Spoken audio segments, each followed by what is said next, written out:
summer winds down on the shores of Lake Michigan, a biker gathering like no other revs up. They've come to Milwaukee for a weekend celebration of an all-American brand, Harley-Davidson, and the company's 115th anniversary. The festivities begin with Flat Out Friday as boonies, hooligans, mad dogs, and more take to the oval. Saturday, the competition move outdoors. First, the dirt for hill climb as riders race the clock on 50 to 1200cc bikes. Then speed meets sand for a good old-fashioned beach brawl that salutes racing's early days. 115 years, countless stories. Buckle up for Harley-Davidson's 115th. 2 days of fun and competition that would make its founders, William and Arthur, most proud. 90 miles north of Chicago, off the shores of Lake Michigan, downtown Milwaukee, University of Wisconsin-Milwaukee Panther Arena, Flat Out Friday, celebrating Harley-Davidson's 115th anniversary. Presented by Sin 3. Sin 3 provides superior protection by resisting thermal breakdown. It stays fresh longer. Tonight, you'll be seeing the best in flat track, all racing around this 1/16th mile indoor concrete oval. 12 classes, over 170 entries. I'm Scotty Dibbler. Alongside is Lance Corey. Lance, welcome back to Milwaukee. I am stoked to be here on Harley's 115th anniversary. We have tons of classes tonight. Tell me a little bit about it. It's going to be a great night of motorcycle racing for sure. There are 12 classes. Let's take a look at them. We got them right here. We got boonies, pros, vintage, we have brakeless, vintage bikes, hooligans. We have a women's hooligans class, a JV hooligans class, Mad Dog, Goofball, and much, much more happening tonight. The 115th celebration of Harley-Davidson. Now, let's go to our sideline reporter tonight, Diana Dahlgren. Hey guys, yes. I'm right outside the arena at the tunnel where the riders enter. I'm standing next to Jeremy Prock. He is the man of Flat Out Friday. We are standing here with some bikes. Let's start off with the build bike. This is the build bike program, the Milwaukee build bike program. This is built by Milwaukee area high school students. There's a 175cc Honda. All the bikes are the same. All the high school students, all bikes have the same budget. And then we have the Mad Dogs. Mad Dog, this is more affordable for adults, a little slower speeds, affordable racing, 200 to 100cc, 4 strokes only.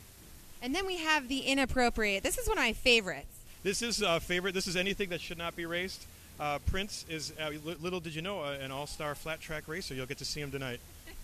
And then we have the Hooligans. Yes, the Hooligans. So this bike here represents also 3 other classes, the women's, the JV, and the open hooligan. This gentleman here is in the JV hooligan. But the Hooligans are a street legal twin, 750 and up, and real minimal modifications. All right, and then we have the pros. Pros, this also represents the open amateur, the pro, and the women's class. These are all 450s. Hondas seem to be the most popular brand. These are really wicked fast machines. Parker, by the way, is at the top of the game with being a singles pro.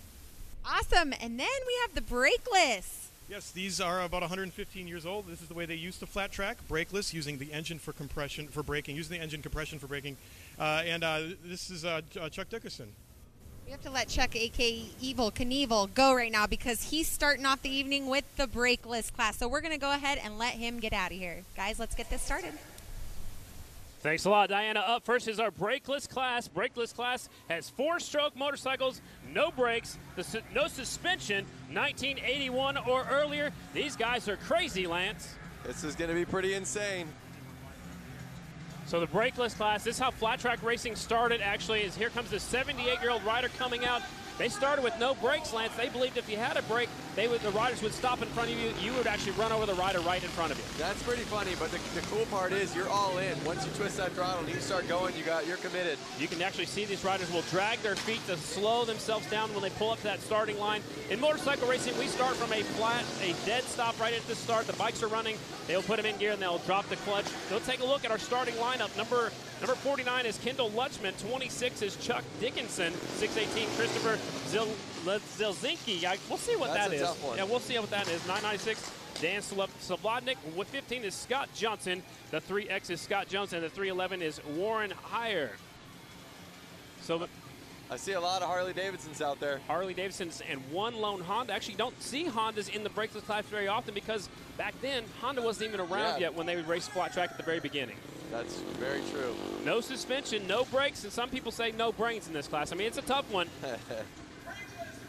Look at these really old motorcycles pulling up to the inside. There's the 26 pulling up right there. And that young rider is 78 years old. He's got some really cool Max leathers. They're red, white, and blue like Evel Knievel. He will start second from the inside. I think the key to a good race, Lance, is you got to get a good start and then hold your line. Good start's always the key. You know, I've been watching the lap times during practice in the heats, and I noticed a lot of guys were in the 9-second lap times, but, you know, there are a couple guys a little faster than others. And the light turns green. The 15 grabs the whole shot. That is Scott Johnson. He'll take him down the back straightaway. It's a really tight 1/16th mile oval. 15 is out front. He's got company coming. Here comes the 311. Warren Heyer, the 78-year-old rider, goes really high, and he loses a few positions. He's back there in the 4th spot. So don't count out the 78-year-old rider just yet. Do not count him out. 7 laps to go, 6 laps to go now. Anything can happen in 6 laps. In the brakeless class, Lance, good thing is, the leader throws it away. Just like I said, anything can happen. They race until they see a checkered flag or a red flag, so we still will keep racing until they're in there. Now the red flag is coming out. We've collected a few more bikes down here. Wow, that's not how we wanted to start the night. No, but see, they throw the red flag out like that because guys are trying to get up, and it could get really dangerous. It could get dangerous, especially if the riders are right there on the racing surface. You never know, but the brakeless class, so it was our leader 15 that went down first. They're all up and okay, it appears like that. Here's a look at the replay, and it looks like the back end just came around on them. We actually walked on the track earlier, Lance, and it was really sticky yesterday. It's not quite as sticky today. It's a little bit slicker, and it looked like he actually got on the cases and lifted the rear wheel off the ground, and that's what put that rear end all the way around, I think. That is very true. That's very true. Yeah, So that's what we see right here. Diana's down there really close to the action. Diana, is the track really sticky right now? Yeah, guys, it is really sticky. We did have some falls during practice earlier, but one thing to note is the guy who crashed into the wall, Evel Knievel suit, he actually was a part of our preview when I was out in the alleyway. He's 70 years old, guys. I mean, he got trapped, and look at him. He's up walking like a champ. 70? He told me he was 78. It's a pretty incredible story. I mean, to be that old out there and laying it down and getting up and still going. I don't think he heard my question, though. I think he was, saying how many horsepower that thing had, maybe. I hope. But it looks like he threw it down sideways, got on the cases. Diana, what else is happening down there? A lot of stuff is happening, but let's talk about the crew from Flat Out Friday converting the Panther Arena into the flat track oval yesterday morning at 8 a.m. After the layout and safety barriers have been constructed, the crew sprays Dr. Pepper, guys. That's right, Dr. Pepper syrup on the arena floor to help with traction, and then runs laps to lay down a layer of rubber to give the racers the grip they need to compete on this otherwise slick concrete surface. Hundreds of people have prepared this track, and it's extra special for the 115th anniversary of Harley-Davidson. All right, looks like they're staging it back up, Lance, to get this thing restarted. Looks like they're going to have a single file restart. No, they're going to stage it back up. Complete restart is what we're hearing, so it can be a complete restart. Tough break for our early leader, but it's a good break for the 26 because now he'll be up there battling for the lead again. All these riders are going to make it into the main event, but the better you finish, the better starting spot you'll have in the main, so it's very important. Very true, and like I said, when there were 6 laps to go, anything can happen, and right there you saw almost the craziest happen. They're restarting. It didn't matter if you were in the back or the front. Oh, wait a second, look, they have a little bit of a... So they're staggering, yep. I guess, maybe according to how they were running, so it's a little bit different. They put the 26 on the back. Actually, no, because he was involved in the wreck. That's why he's going to the back. Okay, so that makes a little bit more sense. The 15 was the first bike that went down. He collected the other 2 riders, so we'll have a complete restart with all these riders going to the main. And what I'm hearing is they're only going to do 4 laps right now. Interesting. And they are off into the first corner. Got to get a good start, hang on to that low line. Look how low the rear air pressure is on that leader. It's the 311 out in front. That is Warren Heyer. Keeping the air pressure down. I'll keep it a little bit more traction on that shiny concrete. Oh! Leader throws it away going into turn number 3. Looks like he's trying to keep that motorcycle running. He pulled in the clutch. They will race until we see a red or a checkered. Lance out front now is the 618. That is Zielinski. Zielinski's out in front. And that is on the Honda right there. Again, no brakes. You can see there's no disc on that rear end. Yep, they're just on the gas and laying it over when they get in the corner. Hopefully that back pressure of the motor helps slow them down a little bit.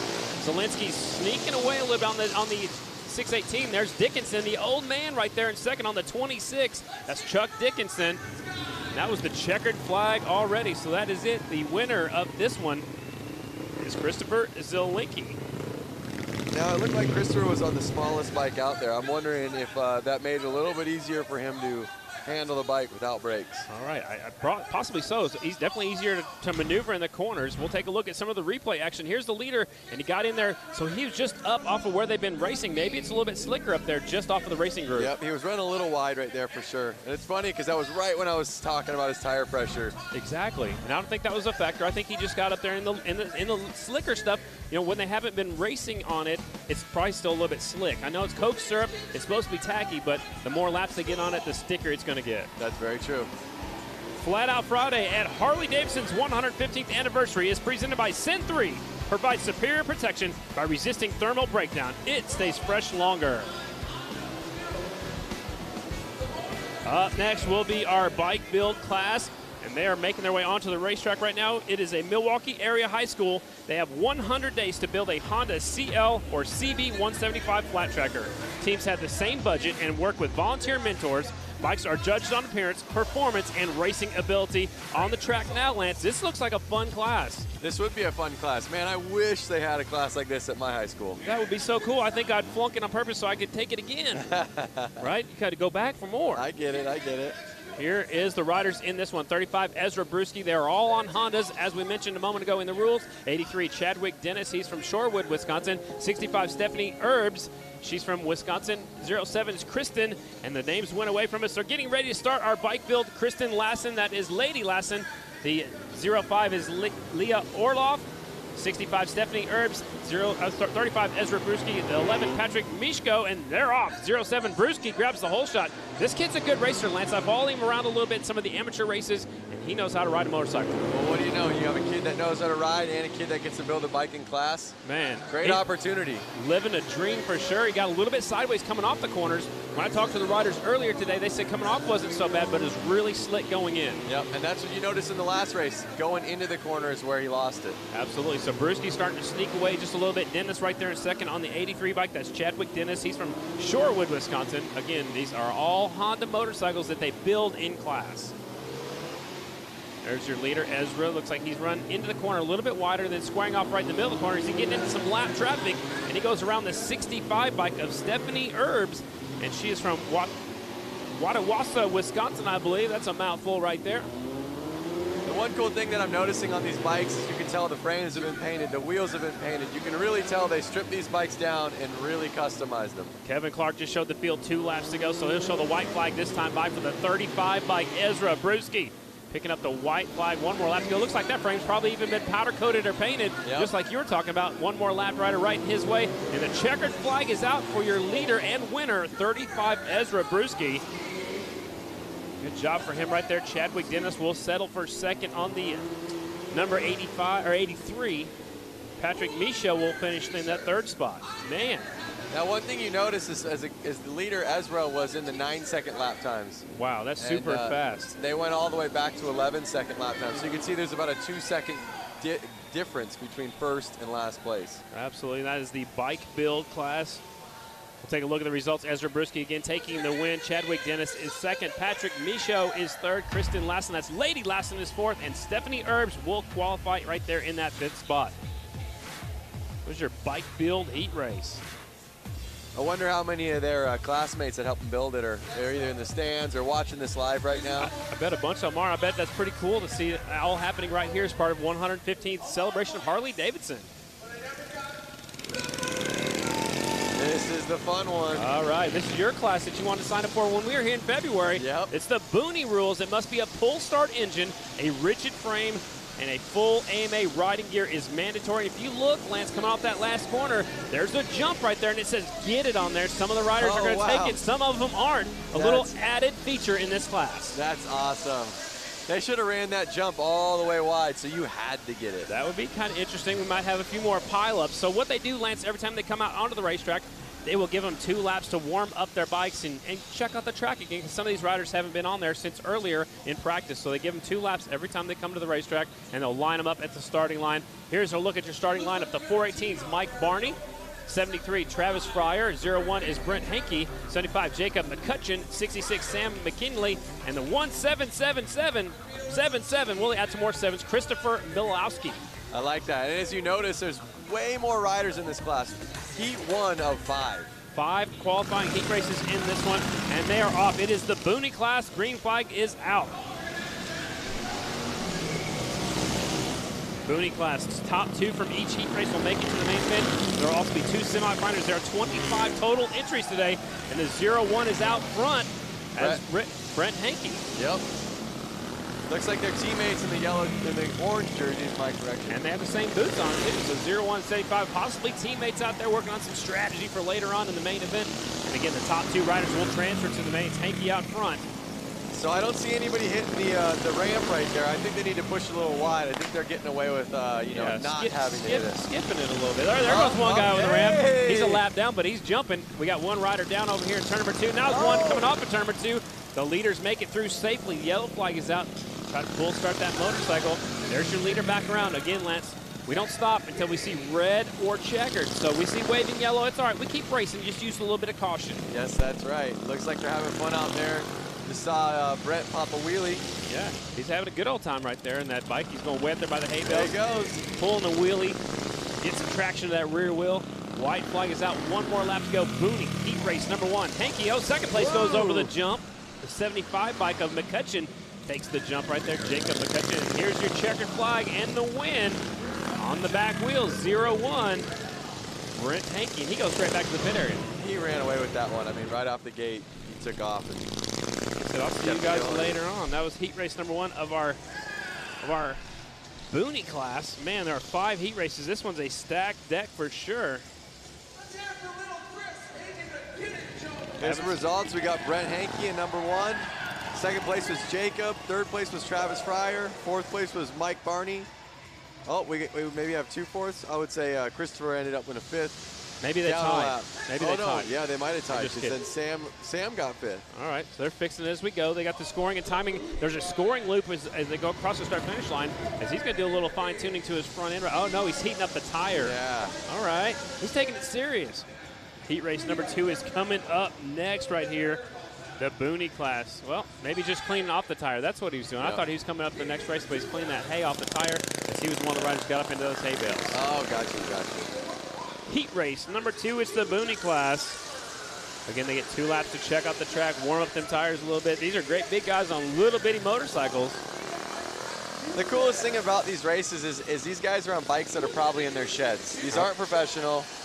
It's just awesome to see, you don't need to be a pro to get out here and race. Here's your starting line at 35, David Kilkenny. 315, Job Absinski. 24 is Alex Polson. 113, Mike Rasmussen. 62, Jeremy Seiler. And the 80 is Nick Whitwer. All these riders are from Wisconsin. I like that. Is that Doodlebug? Is that a hometown? Or, I mean, you never know with these boonies. These guys, Maybe that's what he calls his motorcycle. Exactly. Nicknames. I like it. Pulling back around to that starting line. They start from a dead stop. They should start from an engine off start. Yeah, pull start it and go. Man, some of them might be there a little bit longer than others. So there are 5 heat races here in the Booney class. We'll take the top 2 from each heat directly to the main event. If you don't finish the top 2, you come back in one of 2 semifinals, and we'll take the winner of each semi to the main event. So this is one of our biggest classes, and they're off there using their feet to get going. Oh. One of them went over backwards. They kind of use your feet. I mean, those little tiny engines barely can power a lawnmower. Yeah, I like some of them were stand-up. Oh, there goes second place, hitting the jump over there, taking the inside line, taking the lead. I love it. Notice how much bigger his wheels are than his competitor right there. Is that good or bad? I don't know. I'm thinking big wheels are better. More momentum, more track surface. I don't know. So out in front now, it's David Kilkenny. Kilkenny actually rode the X Games last year in the Harley-Davidson Hooligan class, and he's taking the jump again. We'll see him a little bit later on in the Hooligan class on the 35 motorcycle. And he's still on 35 right here. Goes by 2 riders, lapping 2 riders at the same time. David Kilkenny. Oh, man, he just went over backwards. I'm loving that jump. It's putting a smile on my face every time he hits it. Well, you like jumping. You're not scared of jumping anything, right? I'm all about it. All right, Kilkenny, he likes taking the jump every time. He wasn't scared. Oh, man down. He picks himself up. I wonder if he kept it running. Nope, he's trying to pull start it. So your leader's pulling away. He's out front by 3.35 seconds. It's so funny when these guys go down, they're already so low to the ground. They just pop right back up. Instantly. Kilkenny's lapping them riders, picking them up, putting them back down. Now he's 4.3 seconds ahead. White flag is out for Kilkenny on the 35 bike. David Kilkenny from Waukesha, Wisconsin. The bike's listed as a yuck, Y-U-K. Checkered flag is out. Because he probably looks and goes, yuck. Maybe, because it's yellow. Yeah, kind of ugly. Yellow, green. Yeah, kind of ugly green. Yuck. Could be a Yukon, I don't know. It should be short for something. That's awesome. All right, so Kilkenny taking the win in heat race number 2 of our Boonie class. Alex Paulson will settle for second place. That will be our last transfer. Alex on the number 24 bike from Shorewood, Wisconsin. He's on a custom motorcycle, and he makes it in. Everybody else was at least a lap down. Take a look at the restart right here from back in turn number 4. There goes the rider going over backwards. Man, he left the throttle still on. That thing's got too much horsepower. That's right. Having trouble hooking it up. Up next, heat race number 3 is coming up. Boonie Bikes heat race number 3. Scotty, do you mind if I run down there and take a couple laps? Maybe Do it. race one of these? You got a helmet? I could find one. Can you handle both bikes? As long as you can give me what number you're going to be riding so I can make fun of you. All right, Diana, you enjoying the boonies down there? Oh, of course I'm enjoying the boonies, but the biggest thing was that I feel like I could take both you on and beat you badly. Whoa. Challenge accepted. Challenge is definitely accepted. All right, let's do that next time we come up here in February. February it is. Bring it on. Sounds good. We didn't get signed up. We didn't get any practice. We don't have any bikes. We'll have to wait on that. Heat race number 3 is coming up next. You going to pick a winner of this one? Well, you know, it's hard to say, but I see a bike that looks very similar to Kilkenny's. Are they friends? Is that Kilkenny's bike? Do they ride together? I don't know. I don't know. Could be. So heat race number 3, the 777 is David Mascari. The 99 is Anthony Bollinger. 73, Chad Brundage. 101, JJ Flaherty. 142, Daniel Holbus. Also out there is the, looks like the 4 bike of Ike Ozurmba. And keep your eyes on the 101, JJ Flaherty. He usually rides number 45. He's got 45 on his back. He actually won the X Games last year in the hooligan class. Look, he's doing a stand-up. He looks like he's doing a BMX start right there. 1 foot on the bike. Oh, look at it. It worked, too. Hopefully somebody's taking some notes right there. 142 slides into second, Daniel Holbus. But it is JJ out front. I follow him on social media, JJ Rides, man. He's a pretty cool dude. looks like his bike's bouncing a lot. He's kind of slipping out a little bit. Looking back at his competitors, like, how much? Come on. Yep. Come on, let's race. Let's take a look over the show. Looks like just having some fun out there, and that's what Flat Out Fridays are all about. It's all about the fun. Leader's trying to sneak away, so there's no suspension, so the bouncing's got to be the bouncing on the air pressure in the tires, right? Totally, yeah. Right well, on. like we said, they lower the tire pressure, but that's obviously going to cause a bounce if, you know, if their traction's not on par. Right on. Out front, JJ Flaherty, 101 on his number plate. Uh-oh. Hear the crowd go crazy. One rider lost it going across the start-finish line. That was our second place rider. Now the leader's way out in front. Flaherty takes the jump. Dude, two riders down over here in 1 and 2. You think they did that on purpose? One guy ran into the other guy? Yeah, maybe. You never know. Everybody wants to transfer directly out of the heat race. There's Flaherty right there, your leader, wearing those all-white leathers. Remember back in the day, growing up and going to the races. Look at Flaherty's going way up to the high line. He wants to get jumping. Arrow, he's going to hit the jump. Whoa. Oh, 1-footer. Throwing tricks. But they used to wear all-white leathers a lot in the old days because it was so hard to see. It was usually dusty out there, so I like the old-school all-white leathers. Sliding in there, stand-up, sliding in the corner. Here comes JJ Flaherty to pick up the win in heat race number 3. So you're saying that they wore the white so that way they'd be seen on the track? Yeah, back in the day. Back in the day, you want to be seen because it's dusty. You didn't have the lighting like you do nowadays, so a lot of people wore white leather. So let's take a look at the replay. Watch the second place rider, 142, hitting the jump. One-hander. Landed on the back of his seat. Too much showboating right there. And it cost him a transfer spot. That was our second place rider, the 142, Daniel Holbus, who he actually still came back and still finished second, but he was way behind the leader. Flaherty taking the win. Holbus will settle for second. That was who fell off, still got up and kept going. Probably because a couple other riders fell off too, Lance. Yeah, there was that crash again in the second the lap turn after two. that, I believe. Yep, exactly. So it worked out good for him. Here comes the next heat. Already coming to the racetrack right now. Again, Boonies, there are 5 qualifying heat races with a top 2 to the main event. Again, they're getting a couple laps to check out the racetrack. Looks like there's only 4 of them going to make the start. I've got 6 of them on my list up here in the booth. Heat race number 4 coming this way. The bikes that are entered in this one, mostly from Wisconsin, but there's one rider from California. They're on mostly custom motorcycles. 56, that's Zach. Your guess is as good as mine. Loogie? Yeah, I'm going to leave that to the screen. 66, Sean Gordado. We'll see him a little bit later on. 7 is Indian Lendowski. 99, Adam Munzinger. 33.5 is Eric Munzinger. He's got a half number because it's maybe a half of a motorcycle. I don't know. 57, Ryan Sirocco. And he's on a Doodlebug also. That must be a motorcycle. Gotcha. All right. Some sort of mini bike. Absolutely. So, again, one rider from California. The rest are all from Wisconsin in this Booney Heat Race number 4. Top 2 to the main event. Looks like only 4 of them going to make the start. And they're off. Whoa! Man, that must be really tacky right there because that's where that other rider went over backwards in the last race. Into turn number 3. 57 is out front. Ryan Sirocco from Stevens Point, Wisconsin. That is the Doodlebug motorcycle. There goes the 99 around the outside, battling for the lead. A long way around, and taking the lead is the 99 and Munzinger. Notice nobody's hitting the jump on this race. Well, they saw what happened in the last one, probably. True, very true. Well, that guy was showing off, though, but... All right, battle for the lead. Heating up as they go into turn number 3. The leader goes a little bit wide. Here comes second over the jump. There we go, All right. He must have heard you talking. I love it. Maybe he's got a speaker in his helmet. Here they come down the back straightaway. Still out front. Out front is Munzinger. Sirocco's in second on the 57 bike. Taking the high line. Look, he's got an all blue bright shoe over here. A lot of the riders will actually take real carpet to the bottom of their shoes. Yeah, 57, he's pulling off the racetrack. That was who was up there battling for the lead a moment ago. Uh-oh, looks like it's going to be an easy transfer, the 2 that are out there right now. Sirocco, tough break for him. He's off the racetrack now, so 99 still putting around out there. One of them just got back on the racetrack. So Munzinger's out front on the 99 bike. All by himself. He's got at least a half a lap lead. There's the white flag out for your leader, Munzinger. Munzinger from right here in Milwaukee. And this bike's listed as Yamaha. They have Yamaha. Is that little? I don't think that was a full start. He must be racing another class that has Yamaha. He waved to the flagman right there. That's Kevin Clark. Yeah. He waved to him as he went by. One more lap to go. This kind of looks like a victory lap. Munzinger out there on the 99. He should be jumping the jump for us. Maybe that was a checkered flag. That was a checkered flag. So I thought it was the white. Hard to tell up here where we're at. Way up at the top of the arena.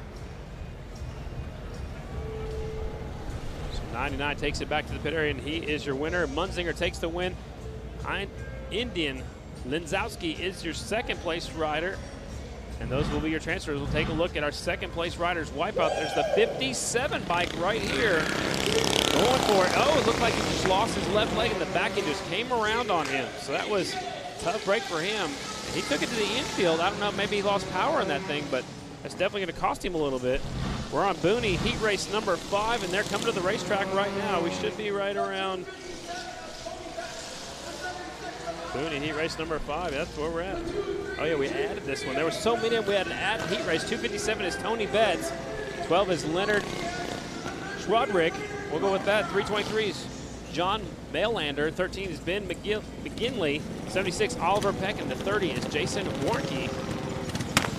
Most of these riders are from Wisconsin. A couple of them didn't want to give their hometown. Maybe they're not supposed to be out here racing. I don't know. Top secret stuff. Here they come pulling up to the line. 5th and final heat race of the Boonies. Pro motorcycles are coming up next, ladies and gentlemen. Light turns green, 257 with the hole shot. He's got company on the inside. Look at that white motorcycle. 76 taking the lead. It's got a big old gas tank. I like it. Looks comfy too, like a nice big padded seat. He's leaving his foot down out there. It's Peck out front, but he slips wide. New rider taking over the lead over the jump. 257. The jump cost him a little bit of time right there. Battle for the lead.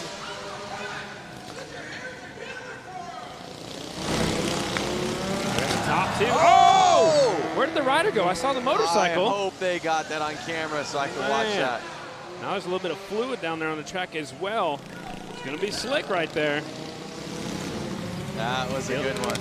We saw the end of it, that's for sure. His front end looks all bent up. I don't think he's making it back out there. Probably not. Yeah, oh, he's his pull start's out too. Both the rear ends locked up. Forks are bent. That thing's seen better days. That is very true. Pro motorcycles coming up next. Good battle going on still out here on the track. Top two to the main. Warnke is your leader on the 30 bike. 76 right here, the all-white motorcycle is in second. That is Peck. There's a look at your leaders who snuck away from everybody else right here. The 30 bike smooth sailing out there, just taking it easy. I like the bright green duct tape on his left boot. Checkered flag is out. Warnke will take the win. It's so awesome that this is live right now on Facebook, and anyone around the world can be watching this. I'm very curious. If you're out there watching this, please let us know. Where are you watching it from? And we're going to talk about some of the comments a little bit later on too, right? Yep, that's right. Are you on your couch? And are you at your house? Are you sitting at a train station? What country are you in? We'll take a look at the replay right here. Watch over the jump. This is the rider that was in second. Gets over, up, and went over backwards. And he kind of ghost rode the motorcycle a little bit. I'm glad they caught that. And I'm glad nobody ran into the bike. There he goes. Look at how much power the bike had. It just kept pulling him up into a wheelie. Almost took that guy's left boot off of him. Kept it going somehow.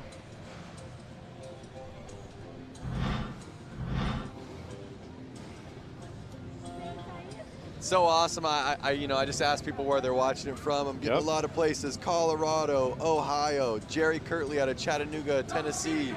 I've had the chance of riding a Harley in Chattanooga. It was awesome. David's out of Texas at his kitchen table. Coming up next is our pro heat race action. We don't have a lot of pros signed up because Flat Out Friday is mostly about the amateurs. The pro class rules: 19-inch AMA dirt track tires, no slicks are allowed. You also have to be licensed from a national governing body. That could be American Flat Track, could be the Ice Racing Flat Track Series, any governing body. If you have a pro license with them, you can race pro with us. So your starting lineup looks like this. 48, Cole Feely on a Honda from Stanfield, Minnesota. 25, Shake Knuth on a Suzuki. 57, Parker Lang. 222, Jeremy Orr. 28, Svensson. And they're getting set to go. Pro heat race. Into turn number one they go. You got to get a good start. It's a 57 out front. Parker Lang, he's from Wisconsin rider. He runs on the Grand National Circuit that I announce on a weekly basis. Lang out in front. There's Jeremy Orr, the 222, sneaking a peek on the inside. Check out these bikes. They have so much power with such a short track. You know, by the time they get on it, they're already laying it back down to the next corner. You barely have time to pick that left foot up and then get on the foot peg, and then you're putting it right back down. Yep. Parker Lang out in front. He's holding off a hard charge, and Jeremy Orr sticks it in deep and takes the lead. These guys need to jump out there right now. Yeah, that'd be awesome. I don't know if anybody take it unless they put it all the way across. Yep. Jeremy Orr out in front, the 222. Showing the way. 57 of Parker Lang right now in second.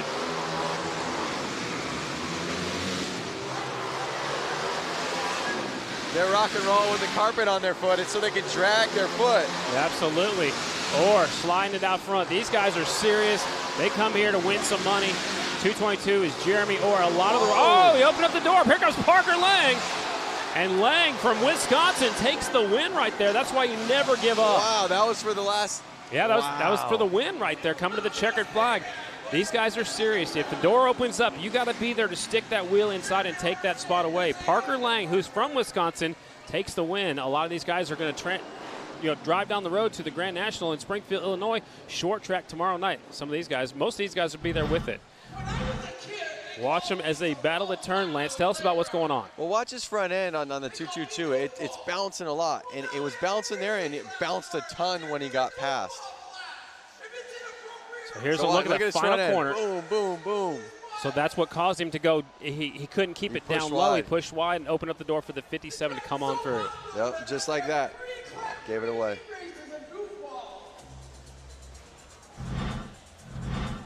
Parker Lang, took it home for the win. Flat Out Friday at Harley-Davidson's 115th anniversary is presented by Sin 3. Provides superior protection by resisting thermal breakdown. It stays fresh longer.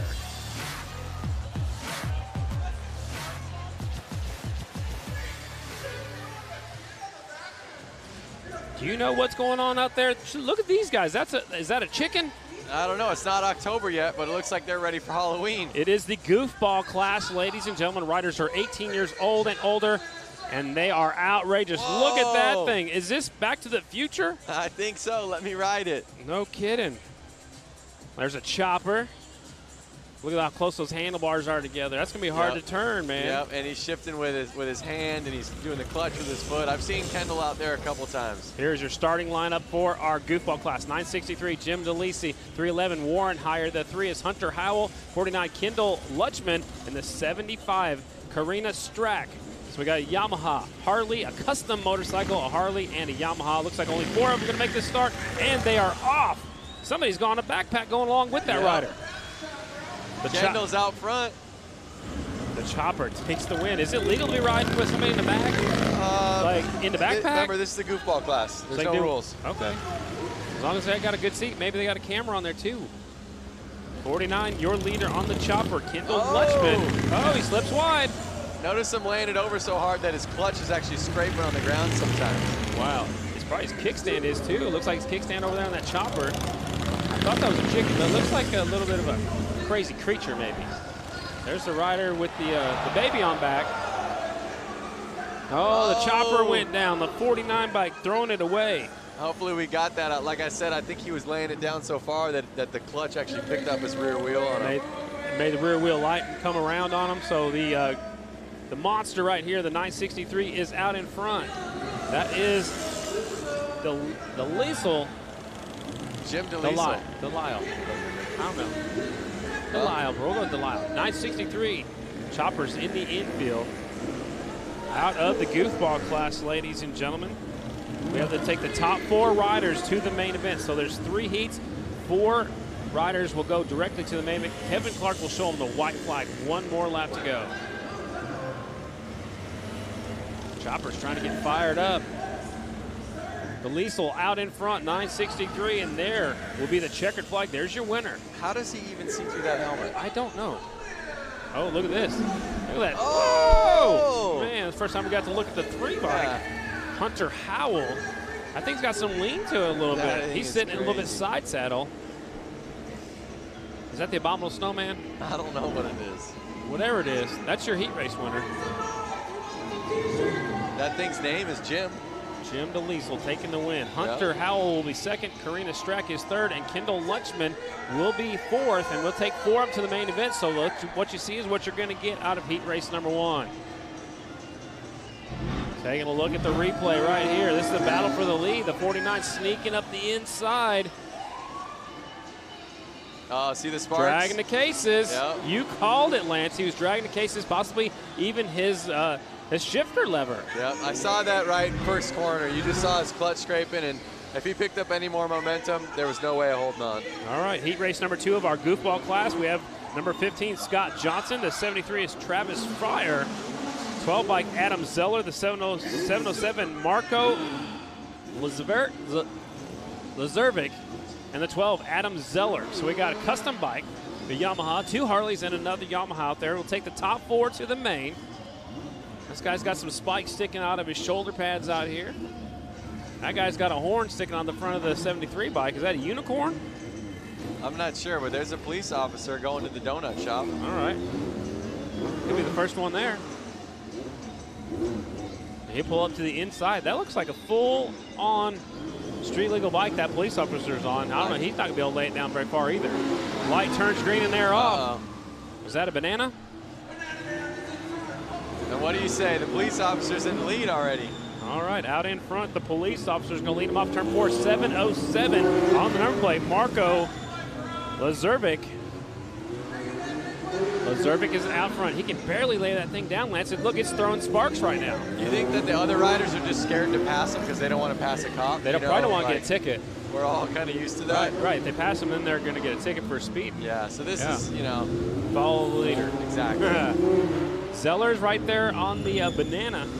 The 12 bike is Zeller. That's Adam Zeller from right here in Milwaukee. That's a Yamaha in second. He goes wide.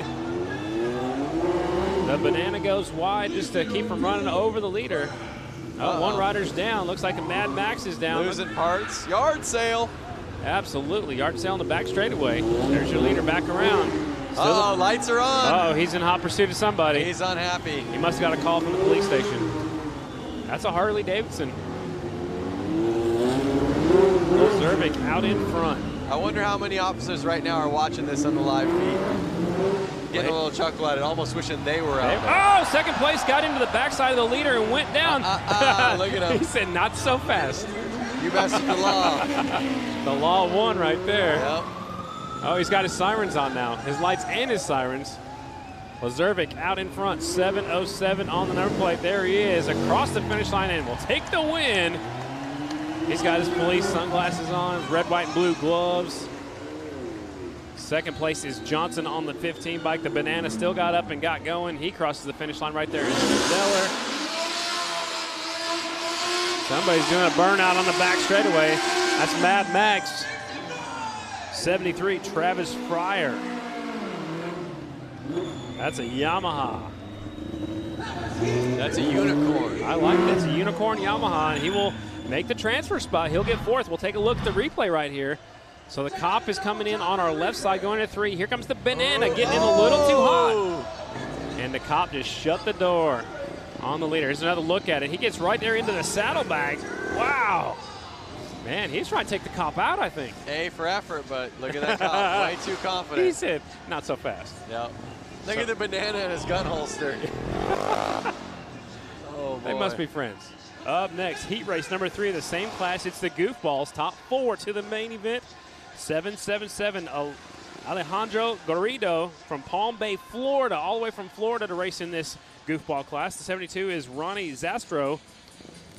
17, August Zaraski. 13 is Leonard Serdwick. And the 322 is Brian Martins. This is our goofball heat race number 3. 3 heat races of this class. They will all, the top 4 will go to the main event. Look at this guy. Look at that guy. He's got a bodybuilder suit on. He's got his afro out there. Looks like he's in a rock band. Maybe he's performing later at the museum. I actually signed that road glide right there. It was out at the museum getting autographed. Yep. There they go. Uh-oh. Look at that. It's Prince grabbing the whole shot. Looks like Prince. We're from right here in Minneapolis, where Prince was from. He's got his guitar on the back. He's going with the Purple Rain theme right there. His 72 out front is Zastro. Uh-oh. Look at him backing it in. He's having some fun. I like him. He takes a look over his shoulder, and now he's catching up to the green bike over here that's having trouble on turn number 2. It's a 17 bike. Zaraski is having some problems. Uh-oh. Tires locked up. They're pulling it off the track. That's not good. You know what? He's still going to make a transfer because he's still credited right now for being in 4th. 72. I like that bike. It's pretty smooth on the throttle, you know? Yeah. Not lighting up the rear tire. He's caught up to the back of that motorcycle you signed yesterday. Yeah, I mean, that was at the museum yesterday, and he was letting anyone that wanted to come up and sign his Harley. That's so cool. He said it's just for memories. Leader went a little bit wide. 2 laps to go for your leader. There's the muscle guy. Yep. With his wig on. Maybe he's a rock star. I'm not sure. Oh, he's got a wrestling mask on. Uh-oh. He's serious. Oh! Popping the front end up, getting excited. 1 lap to go, though. Showing off a little bit. Don't you know showboat too much. We saw what happened earlier. Yep. Here comes your checkered flag for your winner, Whoa. 72. Nice. He had a lot of control of that goofball bike right there. I like it. 4 riders will make it into the main event here in the goofball class.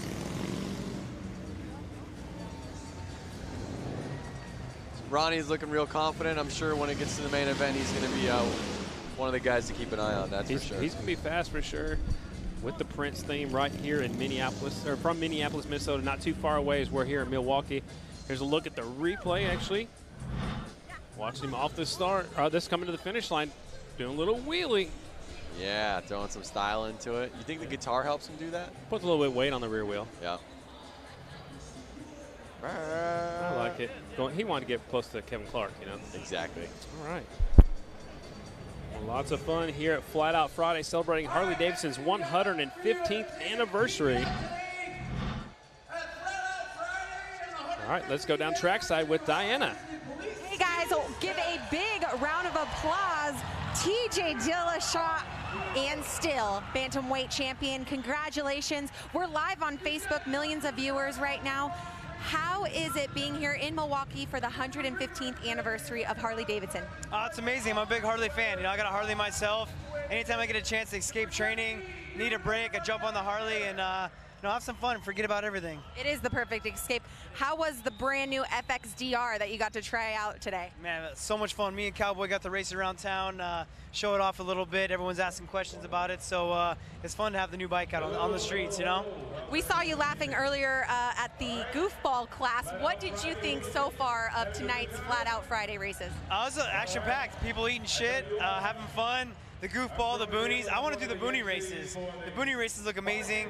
The pro class was insane. The 450s in this little building, very intense. So I've been having a good time. All right, well, next year he's going to be the bantamweight champion still, and he's going to be the goofball class champion as well. So keep a lookout, guys. Back up to you. Thanks a lot, Diana. I think I'd love to see him out there on a motorcycle. I think it'd be a lot of fun. No, totally. And exactly what he was saying down there is exactly how I'm feeling up here. Let me ride the boonie class. Yeah, you're wanting to go run down there and put on a helmet and let me announce all by myself up here. Yep, I want to race him next year, this next race. Sign it up. Let's go back trackside one more time with Diana Dahlgren. You guys, we have an amazing skill set happening here right now. This is police and civilian skills competition, also known as motorcycle rodeo. Riders are from 5 different countries, a total of 151 participants, roughly half police and half civilians. They're practicing low-speed maneuverability and threshold braking.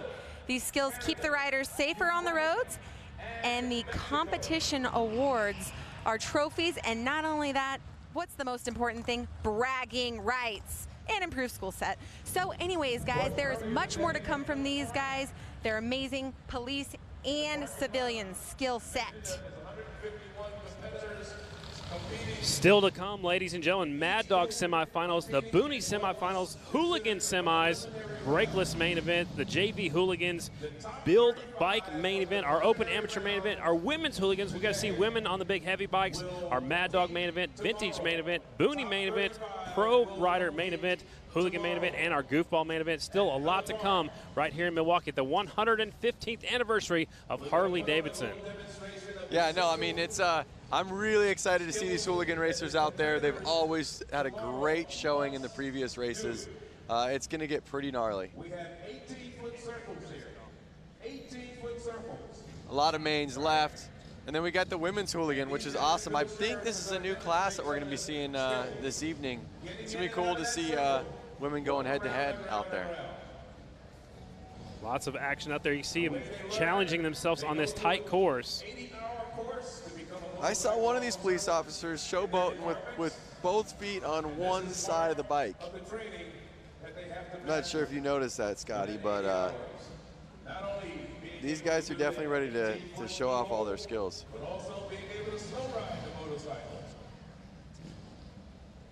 Let's hear from Diana and hear exactly what else is coming up this weekend besides the event here tonight.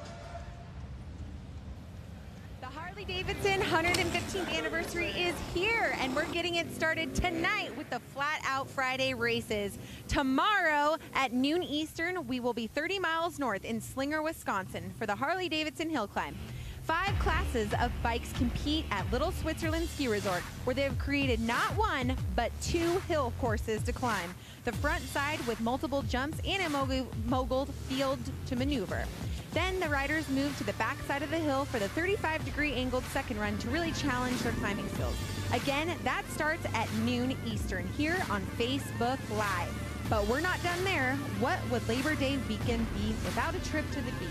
I'm talking about Bradford Beach. Harley-Davidson has spent the last week turning this popular Milwaukee beach into a racetrack for the finale of our weekend celebration. 6 classes, including the Trog 45, Brakeless, Vintage Sportster, and Hooligan, will compete on this quarter-mile oval track on the shores of Lake Michigan. The Bradford Beach Brawl starts at 6 p.m. Eastern here on Facebook. A great weekend celebration, and we are bringing it all to you here on Harley-Davidson Facebook Live channel. Wow, that is incredible, and I cannot wait to see the hill climbing. Myself being a motocross rider, I would love to race up that hill. There's the jump, there's the moguls. some stuff that I look like I'd have a lot of fun on. Then I would love to be on the beach tomorrow afternoon because it's going to be a lot of fun too. So the journey, both literally and figuratively, have been one wild ride for Jason Rogers. The 33-year-old Alabama native has only been competing for 2 years. He drives from race to race in a one-time juvenile corrections vehicle, but what really drives Jason is a passion for riding. Every rider has a story. This one's just mine. 12-hour drive. I'm a journeyman electrician by trade, Wisconsin bound for the Harley-Davidson 115. Don't really have a lot of time to maintain a full-time job and travel the country, so I do odds and end jobs. Gonna go race some motorcycles. In the past 2 months, I've put 10,000 miles on my van, traveling around racing. We left Alabama yesterday at 3 o'clock, drove all the way through, made it here about 4 a.m. this morning, got a couple hours of sleep. Back here in the back, that's where I haul my bike. Up front, that's the cockpit / living room / kitchen. Doesn't have much. Got a spot up in the front where I can sleep. Got some solar panels on top so I can take my power with me and stuff, kind of live off the grid. It does have air conditioning, so kind of walking in high cotton with that. The van actually has more miles. Scarlett has more rough miles put on her. Scarlett, that's my girl. She's a 96 Sportster. It's a great bike. Somebody else, you know, it's probably just a couple $1,000 bike, you know, but to me, it's priceless. You're just looking for that perfect ride. Just really love riding motorcycles. I love everything about it. Not just the racing, getting out, just riding bar to bar down the road. That's the one thing that makes me happy. My cheeks are sore a lot of times after a race from grinning because it's fun. There's no paycheck off of this. There's no money out of it. You know, we go home broke. All the things the 12-year-old me ever wanted to do, I'm getting to do as a grown man. So it's pretty awesome.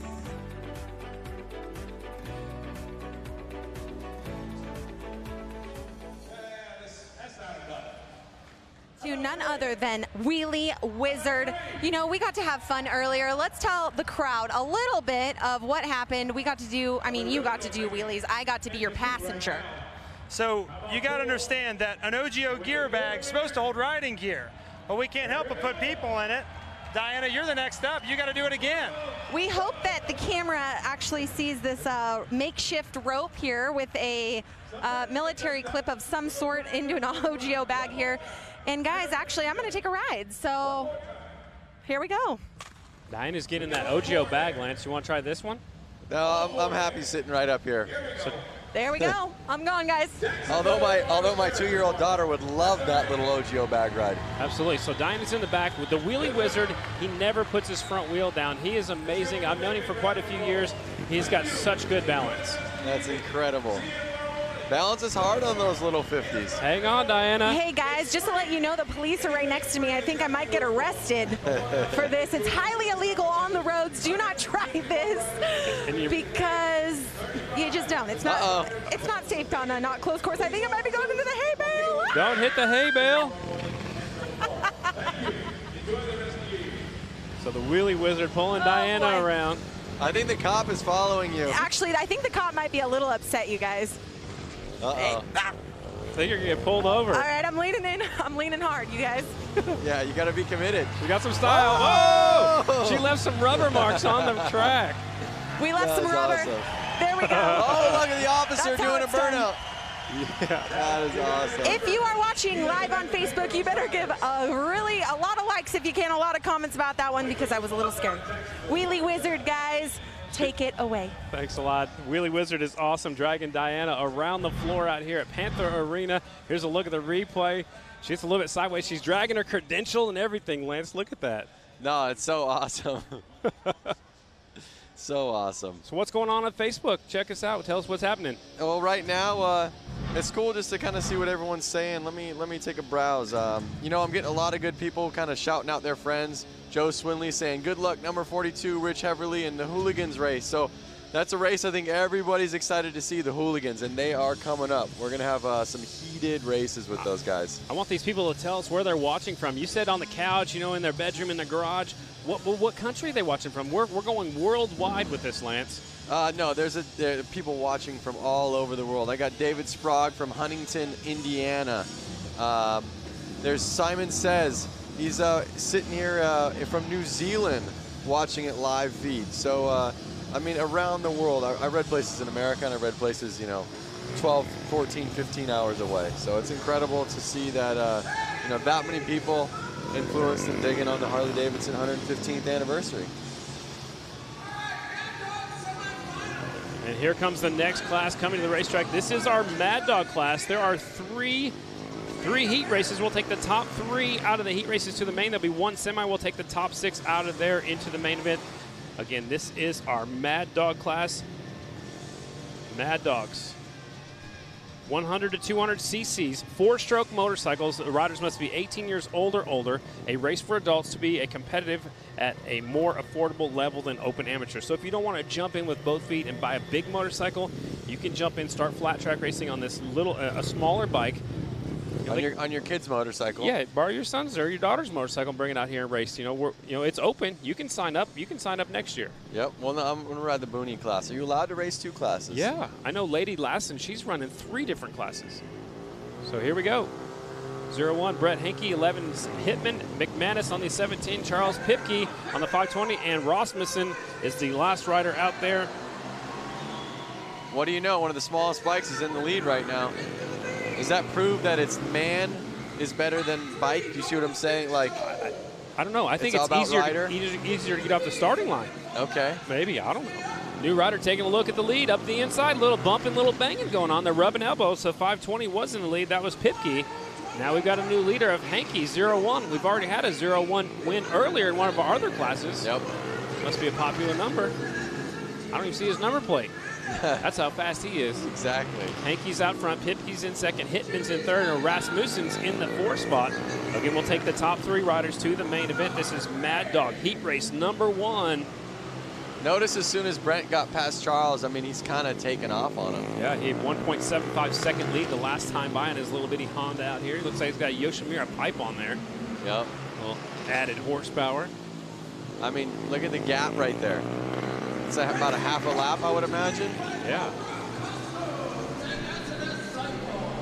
At least a straightaway lead for sure. So just past the halfway point, it's still Henke out in front. 01, he's from Madison, Wisconsin on the Honda. And they're on their last lap right now, so it's looking pretty good for Brett. Yeah, I think he's got it in the bag, keep it on 2 wheels. He'll put her in the main event. There's your winner. On the back wheel across the start-finish line, 01 will take the win. That is Brent Henke from Madison. Took him just a moment to get that pass, but that could possibly be our move of the race. Yep. We're going to have a move of the race winner coming up later on tonight. That is the Sin 3 Slick move of the race. He's taking off running. He must be coming up in another class. He's going back to get in line. Yep.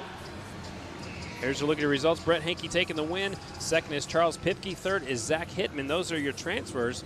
The other 2 riders will have to go back to a semifinal a little bit later on.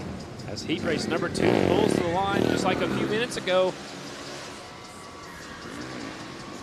Slick move of the race. That was the Sin 3 Slick move of the race. That might be it for the, it's definitely going to be it for this race for sure. The Sin 3 Slick move of the race. Nice up the inside, taking the premier spot away from that second place and sliding that rider back to second. Yep.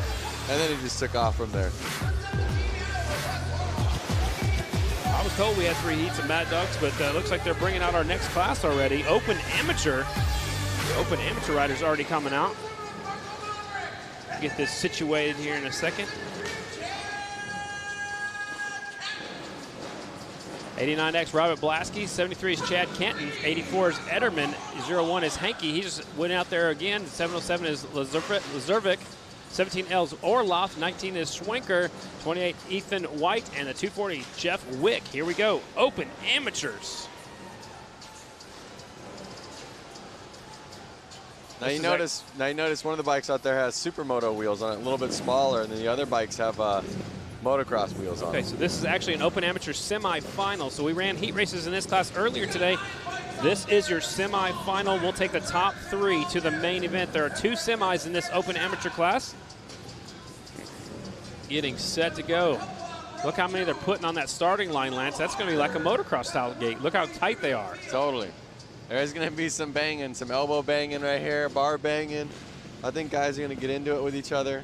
Should be a fun one. Open amateur class getting set to go.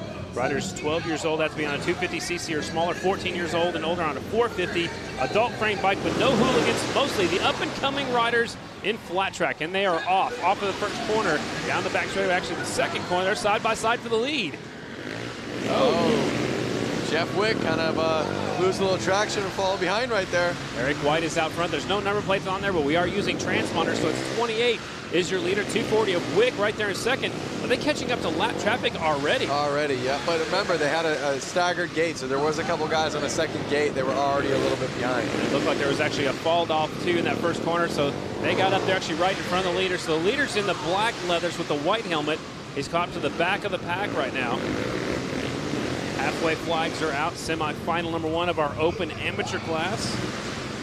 Notice Jeff Wick is not letting Ethan White get away from him. Man. They're both riding a little sloppy. I think it's slick out there, so, you know, Jeff Wick's having to keep an eye on White, making sure that, you know, they don't run into each other. 2 laps to go. It's between White and Wick right now. We'll take the top 3 to the main event. Third place riders coming on through also. Here they come. White flag coming out. There's the white flag. Wick's got to get on the inside and push him wide. I think the leader, or the flagman, forgot who the leader was. It's the black guy, the black leathers right here. So according to our timing and scoring, White taking the win on the 28 bike. Yep. Wick will take second, but they haven't seen the checkered flag yet because they kind of missed each other right there. So there he goes across the finish line. On the back wheel, showing off a little bit and having some fun out here at Flat Out Friday. That's right. I would be too.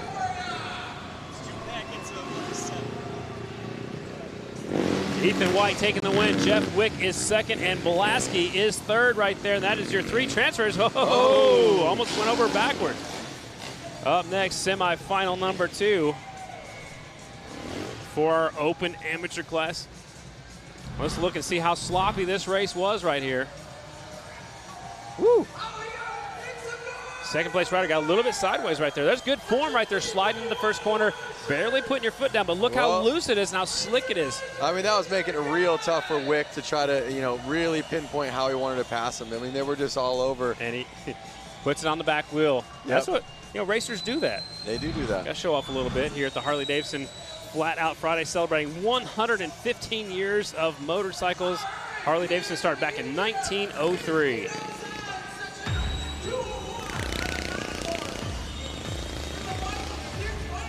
Tonight's broadcast is presented by Sin 3. Presented by Sin 3, real, pure, genuine synthetic.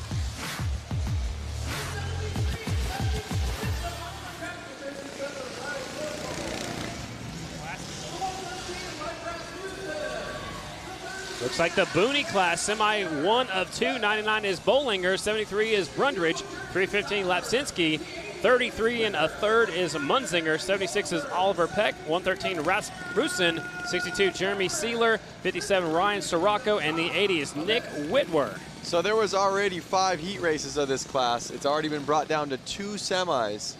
After the 2 semis, we're going to go into the main event. All right. I'm glad you're here keeping me in line. Yeah. The 99 is here all the way from Brooklyn. There's the 33 and a third. Maybe a third of a motorcycle. What do you think? I'm not sure. He's ready to go. Look at him.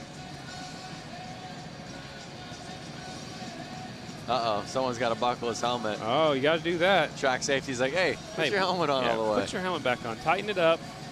Tighten the strap. I mean, I guess that's the thing is that a lot of guys, you know, in the Booney class, they kind of forget to be completely prepared because it is such a fun class. Booney semifinal. Okay, the Booney semifinal. There are 2 semifinals. We'll take the winner from each semi to the main. It's getting tough now. You got to win your race. And the light turns green, 113 with a hole shot. Into the first corner, 33 and a third, and getting stuck in traffic. Remember the one with the big white gas tank right there in third? Lance, look at the inside move, taking over second. Totally. I love it. Looks like all the guys kind of skipped the jump this time. I think they like it, but it's not the fastest route. Rasmussen out in front. Peck right there in second on the 76 bike, and Peck's going to look up the inside. I like his Evel Knievel helmet. It's so funny to see these guys twisting the throttle all the way. Yeah. Turning their wrist all the way underneath the handlebar. Yep. Second place rider goes wide. Peck is out in front, pulling away. It's a 76 bike. Yep. So one thing we can notice about these bikes is they don't have gears or a clutch. They're like centrifugal clutches. They just pull the throttle and it goes. So they can't shift either. So their power band is very long. That's why they're just wide Leaving open. it wide open as long as they can. Oh, he's got a hand brake right there with his left hand. You see that? He Yep. doesn't have a foot brake. He's got a hand brake. Yep. And some zip ties hanging off his bike. Hey, whatever makes it work. Peck is out There's a front. jump. I love it. 76 out in front. Oliver Peck should be picking up the white flag this time by. Here he comes off of 4. White flag's flying. 1 lap to go for your leader. 76 of Peck. Getting some lap traffic. He's going to try to set him up. Oh! Man. Cheap thrills, cheap thrills. Checkered flag came out. I almost lost our leader right there. And our transfer is going to be the 76 of Peck. That's Oliver Peck on a custom motorcycle. I like that. Yep. Custom Evel Knievel white. You need one of those. I can hear him locking the brakes up going off the racetrack. Yep. Reaching down, turn the motorcycle off. They have to walk them through the hallways here. That's part of the rule book. So here's a look at the last lap, last corner on the replay right here. Get into the, Whoa, man. That almost was. That could have been a high side. Yeah, it was and almost you don't want to night-night. do that. Yep. Get in the back of somebody else. You usually go up and over the handlebars and put you on the ground real fast and in a hurry. So semifinal number 2 of our Bunny class coming up next. They're already out there on the racetrack checking it out. Semifinal number 2. Got a bunch of riders in this one, Lance, and only the winner goes to the main event. That's crazy.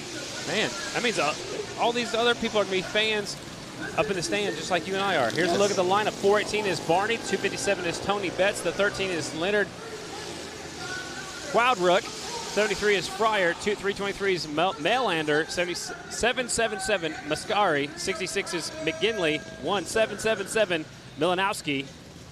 And the 4 of Orzumbra.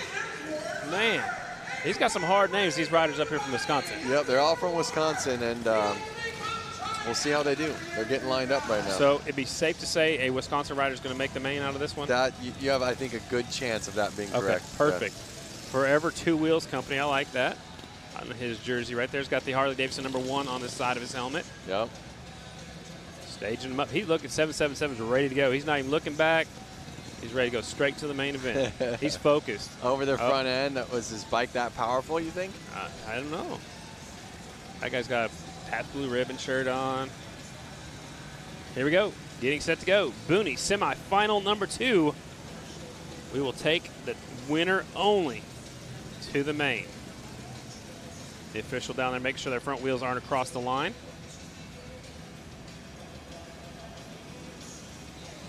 We've got them staged up, ready to go. Booney, semifinal number 2. Watch for the green light. And like you said, Lance, there's no clutches, so you got to just twist that throttle and let it pull into the corner. Number 73's, number plate's bigger than his wheels. It sure is. Could be a little bit of a wind drag, maybe. All right. And they're off. Into turn number 3. It's the red, white, and blue jersey out in front. That's the Forever Two Wheels we were zoomed in on earlier with that number 1 on the side of his helmet.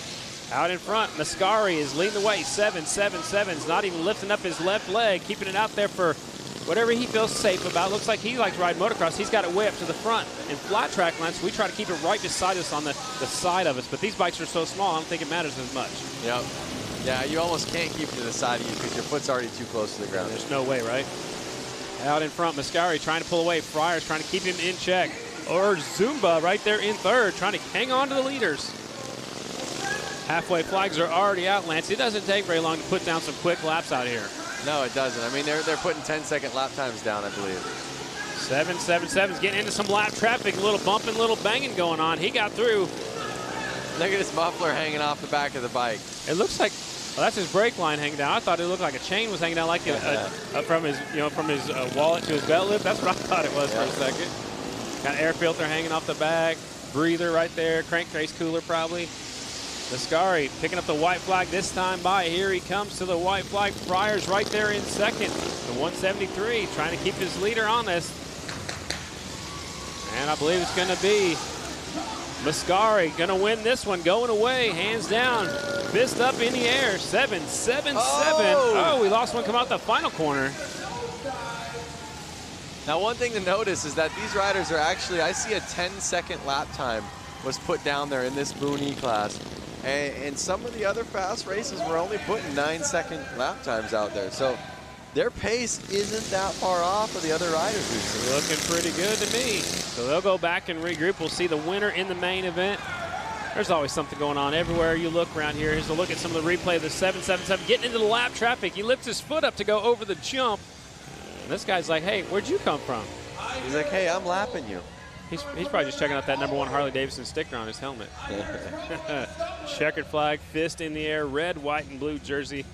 Oh, and there's a look at the crash right there coming out that final corner. Some pieces come flying off. So Booney semi-final #2 is in the books. And now we're going to send it down to Diana. How's it going down there, Diana? Oh, it's going great so far because I'm standing next to Buddy Subtle. He's a part of your hooligan class that's about to come up. Harley Hooligan, you're going out there, you're going to lay it down. I mean, you guys are going to be banging bars. Yeah, it's going to get intense. Got to win to get in the main, so it's heated. So how do you prepare for an event like this? Get drunk the night before. Okay, so that's how it is. The crowd is cheering him on. I mean, that's what he likes to do. So, hey, guys, we're going to take it back up to you. Thanks a lot, Diana. This is our featured class. It's the Harley-Davidson Hooligan class. Riders must be 18 years old or older, 1986 or newer motorcycles, twin 750 cc's or greater motors. Bikes have stock OEM engines, street-legal frames, and no pro riders. This is the class I'd like to see you in, Lance. Yeah, these guys, I mean, you know, they say it's a hooligan, but these guys kind of take this pretty seriously.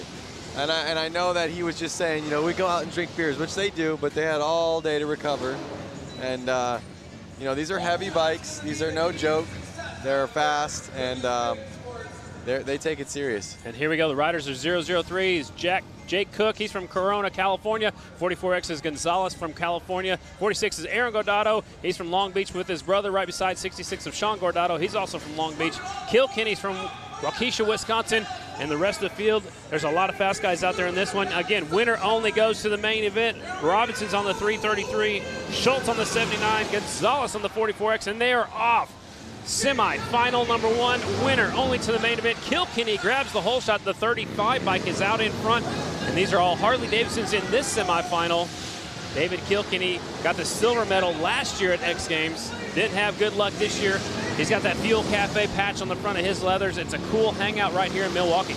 Yep. Now they got 6 laps to go, and only the leaders transferring. So let's see if Kilkenny can keep it on 2 wheels and keep it out front. I believe he can. He's a very smooth rider. Looks like he dives into the corners really deep, sliding in really deep, using that left foot to lay it over and slow down, scrub some speed off into the corners. There's a good battle heating up for second place. Gordado and Vasquez going for it. Gordado hanging on to that 2 spot. Vasquez sneaking up the inside, but there, back to the leaders, the 35 of Kilkenny. Is Gordado going to be able to catch him with this lap traffic? I don't know. The lap traffic could slowing work. him down. They're slowing him down. He got by, but now here comes Gordado's in second. Vasquez is right there in third. Whoa, Vasquez goes wide. And maybe a two-man horse race now. 1 lap to go. I don't know. Kilkenny's probably going to be able to hang on to it. And here he comes, last lap, last corner. Checkered flag is out. Kilkenny will get the transfer spot on his Harley-Davidson Sportster. From start to finish, Kilkenny put it down, and it's always a bummer when you see guys like Sean right there on his tail, and he came all the way here from California, and the night is over. And he's done for the night. We'll see him on the beach tomorrow afternoon. Kilkenny taking the win. His best lap at 9 minutes and 43 seconds. Man, that is putting down some fast laps. Gordado is second. Vasquez is third. We'll take a look at the restart. I mean, just right off the get-go, he got in the front, and the track was wide open, and he was able to put down the fastest lap, stay smooth, and stay on 2 wheels. Absolutely. There's the checkered flag. So is Kilkenny. Tough break for those riders from California, coming up just a little bit short. Their night ends early. Now, remember, like I said, Kilkenny had a 9-second lap time. The Booney class had a 10-second lap time. Well, that's how good these riders are. I mean, they're putting down some fast laps. It's pretty incredible to see how close all the different classes are. Semi-final #2, 71, Patrick Evans from California. 17, Sam Fisher from Wisconsin. 22 is Henley from Alabama. 142 is Holbus. 100 is McDonald. 71 is Opperman. 38 is Rydell. 50 is Vanswyk. And the 5 is Ethan White. So all Harley-Davidson's in this one. Riders from California, Wisconsin, Tennessee, and Ohio. And we saw Ethan White out there in the Boone E class. So let's see if that's going to help him out when he's out there in the hooligan class. I don't think it can hurt. I think the more seat time you get out there, the more comfortable you are with the track. That's very true. So they've sprayed down the Dr. Pepper syrup. It's sticky, but it's a little bit slick this year. 142 grabbing the whole shot into the first corner. It's Holbus. Holbus is out front. Here comes a good-looking motorcycle in second. It's the 12 bike, I believe.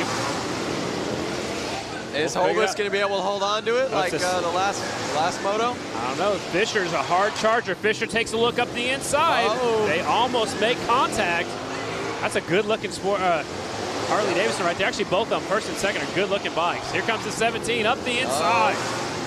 He's going to force his way through. Here he comes. Fisher is on Holbus still. There he is. He got it. All right, so new leader, 17 of Fisher. Made it stick. Wow, these bikes are so loud right now in this arena. You've got to finish it, though. He slips wide. Here comes Holbus back up the inside. Holbus on the 142, back to the front. There it is. They got to stay on their toes. They're playing with each other. They just touch each other. They're going back and forth. You've got to hang on to that low line, and now it looks like Holbus is doing so. He's letting off a little bit earlier, staying down closer to the inside where the 17 bike made his way around. Now 17 trying to go the long way. Last lap. They got one lap. This is transferring into the main. Here he comes. Oh! Watch out for the wall. Oh! Somehow saves it. Your winner is going to be the 142 of Holbus. Man, they're going for it right here, Lance. They're definitely going for it. They want to make the main. Yep, Holbus was out there with the lead right away and went back and forth a couple times with Fisher, but Holbus took it home, and he's going to go to the main. What a great race right there. That was awesome. So the 17 bike never gave up. He kept going for it, kept trying the inside, kept trying the outside, just wasn't able to make the work. And actually, he had a good save by not falling off on the back straightaway. So Holbus takes the win. He will qualify. Vancic will get second, McDonald third, Evans is fourth, Opperman, Rydell, Fisher, and Ethan White. That is your finishing order of semifinal number 2. Again, this is our premier class. There are a lot of entries today. There are 4 semifinals. We already had heat races earlier in the afternoon. Let's take a look at the replay. The 17, he knows what he had to do. This is the last lap. No, that's not the last lap. This is the last lap. No, it's not either. No. They keep teasing me with the replays. I'm waiting for the 17 to try that inside move, going for the win. That was a nice move right there for the 17 to get out front. Notice the 7. Here it is. Go ahead, Lance. Oh. That is where they make contact coming off the turn number 2. I was just going to say, notice Fisher's on 17. His front end looked real soft. I don't think that was helping him get where he wanted to go in the corners. It's probably hard to keep his front end where he wants it when it's bouncing like that. Maybe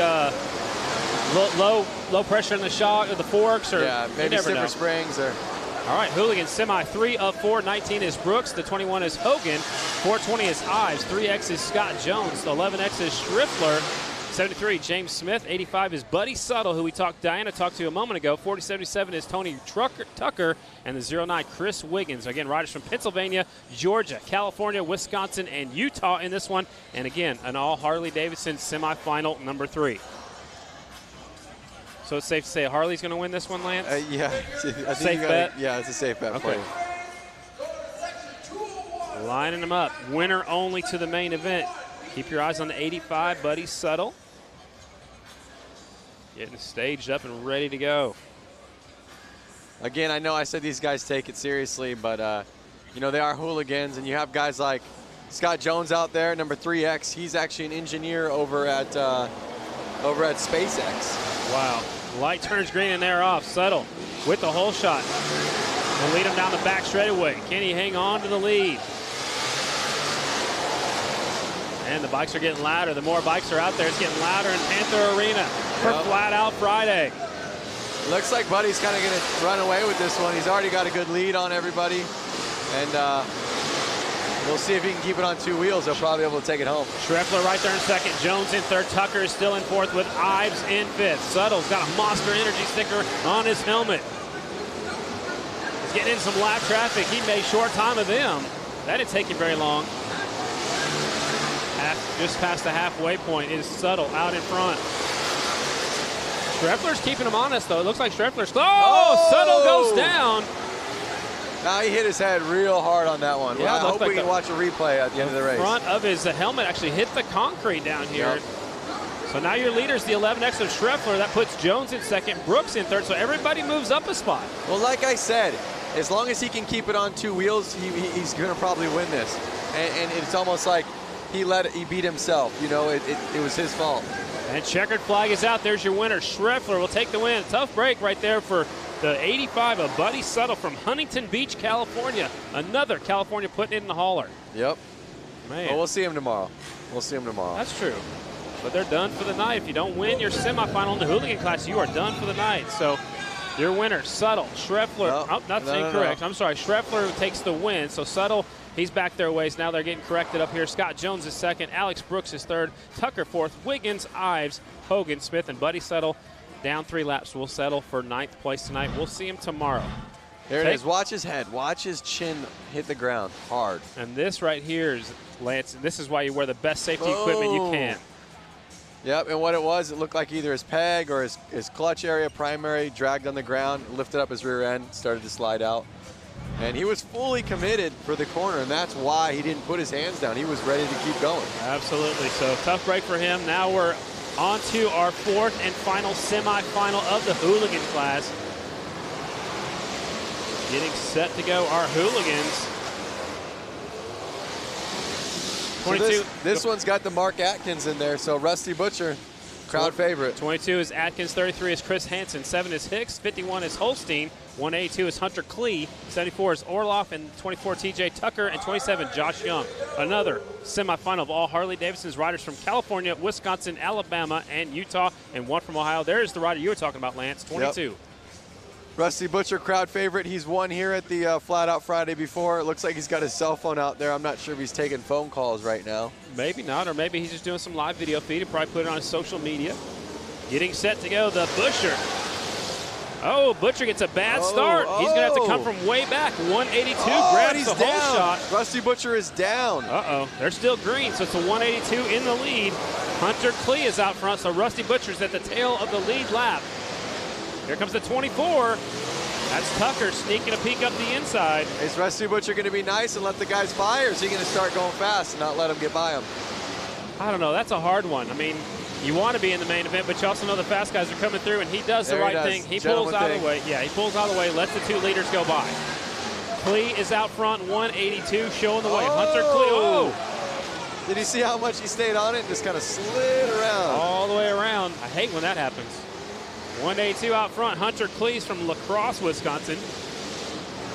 I think what we're noticing tonight is the track is a lot more slick than these guys are used to. It's really about good throttle control and being really patient with your bike. What we've also noticed too, Lance, is it's not taking rubber like it normally does. They said they had the same issue in Cleveland. We're using Dr. Pepper syrup, the same stuff we've used before. Some people are saying it's because of the humidity in the air. I'm not real sure, but that's what the consensus is. Yep. Yeah, normally you'd see the track get a lot more black marks on it. Hunter Klee still out front, though.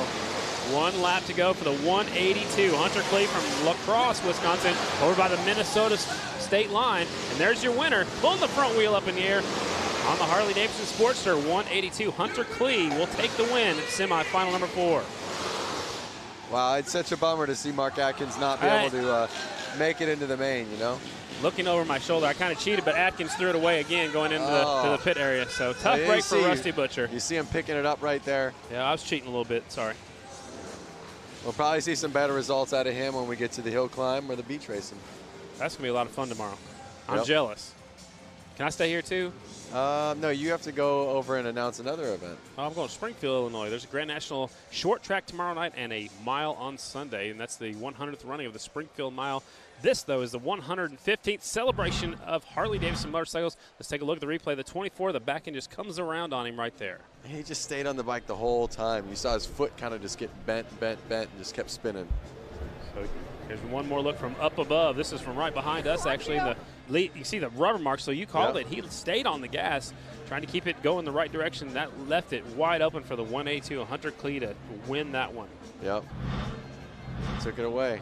Look at that motorcycle. Piece of art right there. Is that yours? It's not mine. I would like to ride it. Coming up next is our wheelbarrow race, and that is presented by Built Well Helmets. The wheelbarrow race, it's something I've never seen before.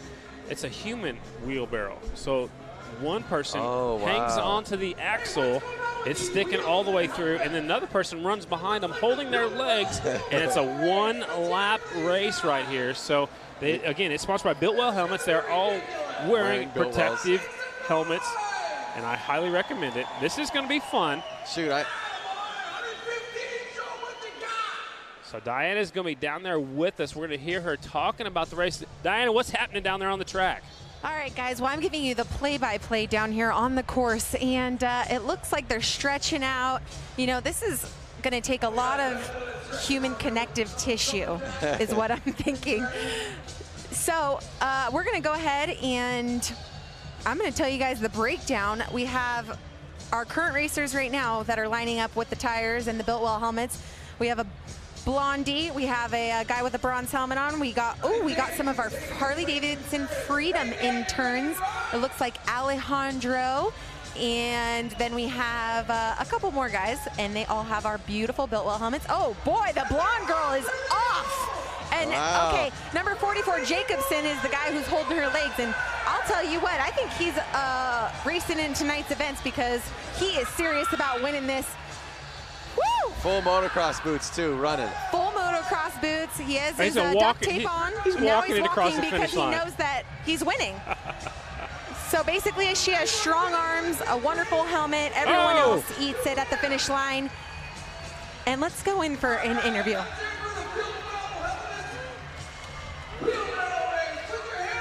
Getting right in there, Diana. Have fun. All right, you guys. So you have just won the Wheelbarrow Challenge. Gorgeous girl right here. The number 44, Jacobson. I mean, you were walking at the end because you knew you had it. Yeah, basically we got the whole shot and checked out. You know, that's what we train to do. And we work harder for this race right here than we do for any other race all year. So this is a big deal. So what kind of preparations did he have you going through to prepare for this? We've been training all year. We've been in the gym, doing push-ups, pull-ups, running, everything. That's so important to us. Well, she made it happen. The both of them made it happen. Now we're going to move on to the kids' race. Guys, congratulations, taking a solid victory here tonight. Flat Out Friday. That was awesome, man. That Biltwell Helmets human wheelbarrow race, and that's Dan Jacobson. He'll be racing in the Hooligans a little bit later on. He looks like he's already sweating. He must have already raced, but we'll see him a little bit later on. Now we got the kids' race coming up next, and this was probably the most popular race we had back in February. Yep. We have a bunch of kids out there getting to kind of prep themselves for when they can get on a dirt bike or a motorcycle themselves and race this race. So they'll get their chance to go around this racetrack just like all the other classes are, as the wheelbarrow race contestants are going off the racetrack. Let's go to Diana down there. Diana, tell us about the kids' race. Scotty, Lance, some very talented. This is what makes Harley-Davidson Flat Out Friday a family event, is a lot of these guys show up here, a lot of these gals show up here with their kids, and they get to bring their bikes. You know, usually they roll around these in the pits waiting for mom and dad, hanging out when their heat goes. Well, we have their own heat now. Very special. We're going to see what these kids can put down. Guys, what do you think about this? This is so fun. This is a little bit different kind of horsepower. It is. It's pedal. Pedal power. Pedal power. Hashtag pedal power. I like it. Got some serious contenders out there. They all have their helmets strapped on tight and getting ready to go. It's a full starting line. Big age bracket right there as well. You see little kids. She's focused. Look at that. Look at that. She is super focused. She has her purple helmet on. Here comes a couple more riders. Uh-oh. And they're off. They're going. Light turns green. Oh! Rider got a little loose. Rider got a little bit loose.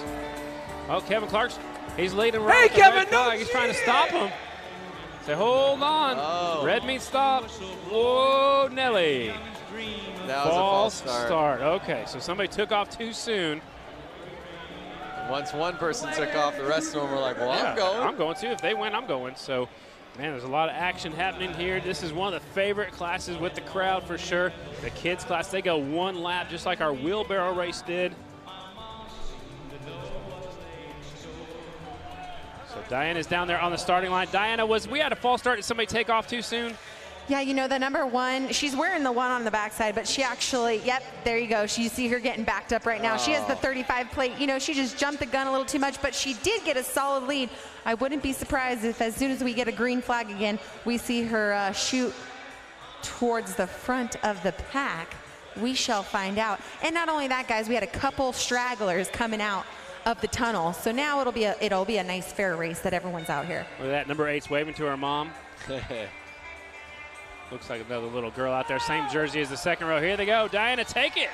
Yes, the number 35 comes from the back. She's making her way through the pack, but currently in the first position is the number 9 with the black hoodie, blue and black helmet on. Oh, wait, look at number 1 comes around the outside. She's bringing it home. She really wants to take that win, you guys. Here she comes. She's closing the gap. Man, that Dr. Pepper syrup is hooking up those tires. Look at, she takes no prisoners. She's inches away. Wow. White flag is out. One more lap to go. I mean, man, this is intense. She's 35. gotta get him. There she is. Off the Right inside. Oh! The second place rider doesn't even look like he's pedaling. I think No, he's got a little electric bicycle. Yeah. Checkered flag. Yeah. So not only does she get a penalty from the red flag, but she makes it through the thick of the pack and she comes out on top. So awesome to see. Great racing out there. Still wrapping up this race. They're all the way around the track right now.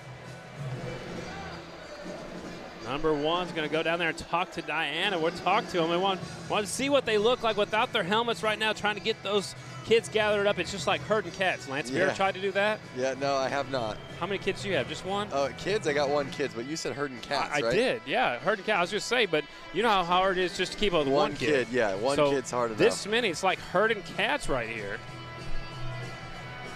What's going on? Oh, man. Track meeting. She's going a little prep, talking it over right there. Diana, take it away. We are here with Morning, and you know what? I loved your helmet. You were my pick of the night. How was it out there on the course? Good. Did you have fun? Yeah. Did you like riding your bike out there? You got the Barbie bicycle edition. Okay, who else do we got here? Okay, you took the victory even after having a penalized start. Are you feeling pretty good? Yeah. Tell us about it. Let's walk us through the race. That was some serious strategy. He was a little hard to pass, but it had the line, so I had it. Guys, give it up. Not only a penalized start, but then takes the win. Congratulations, high five. There we go. Guys, congratulations to all of you. Scotty, Lance, take it away. What a great race out there. And wait, I'm coming on back actually because we had a wonderful day yesterday at the Harley-Davidson Museum. You guys got to put your eyes on the screen. We're talking to people about their first Harley-Davidsons. Sorry about that. My first Harley was a 2002 Ultra Classic in pearl white. It was beautiful. My first Harley was a 2014 Heritage Softail. 2004 Wheel Drive. Is a 1951 Panhead. My first Harley was a 2014 Street Glide. My first Harley is this trike right here. Well, my first official Harley was in 1991. I bought it at the height when Harley was just really starting to come on, and it was an Ultra Classic, and I've had 9 of them since.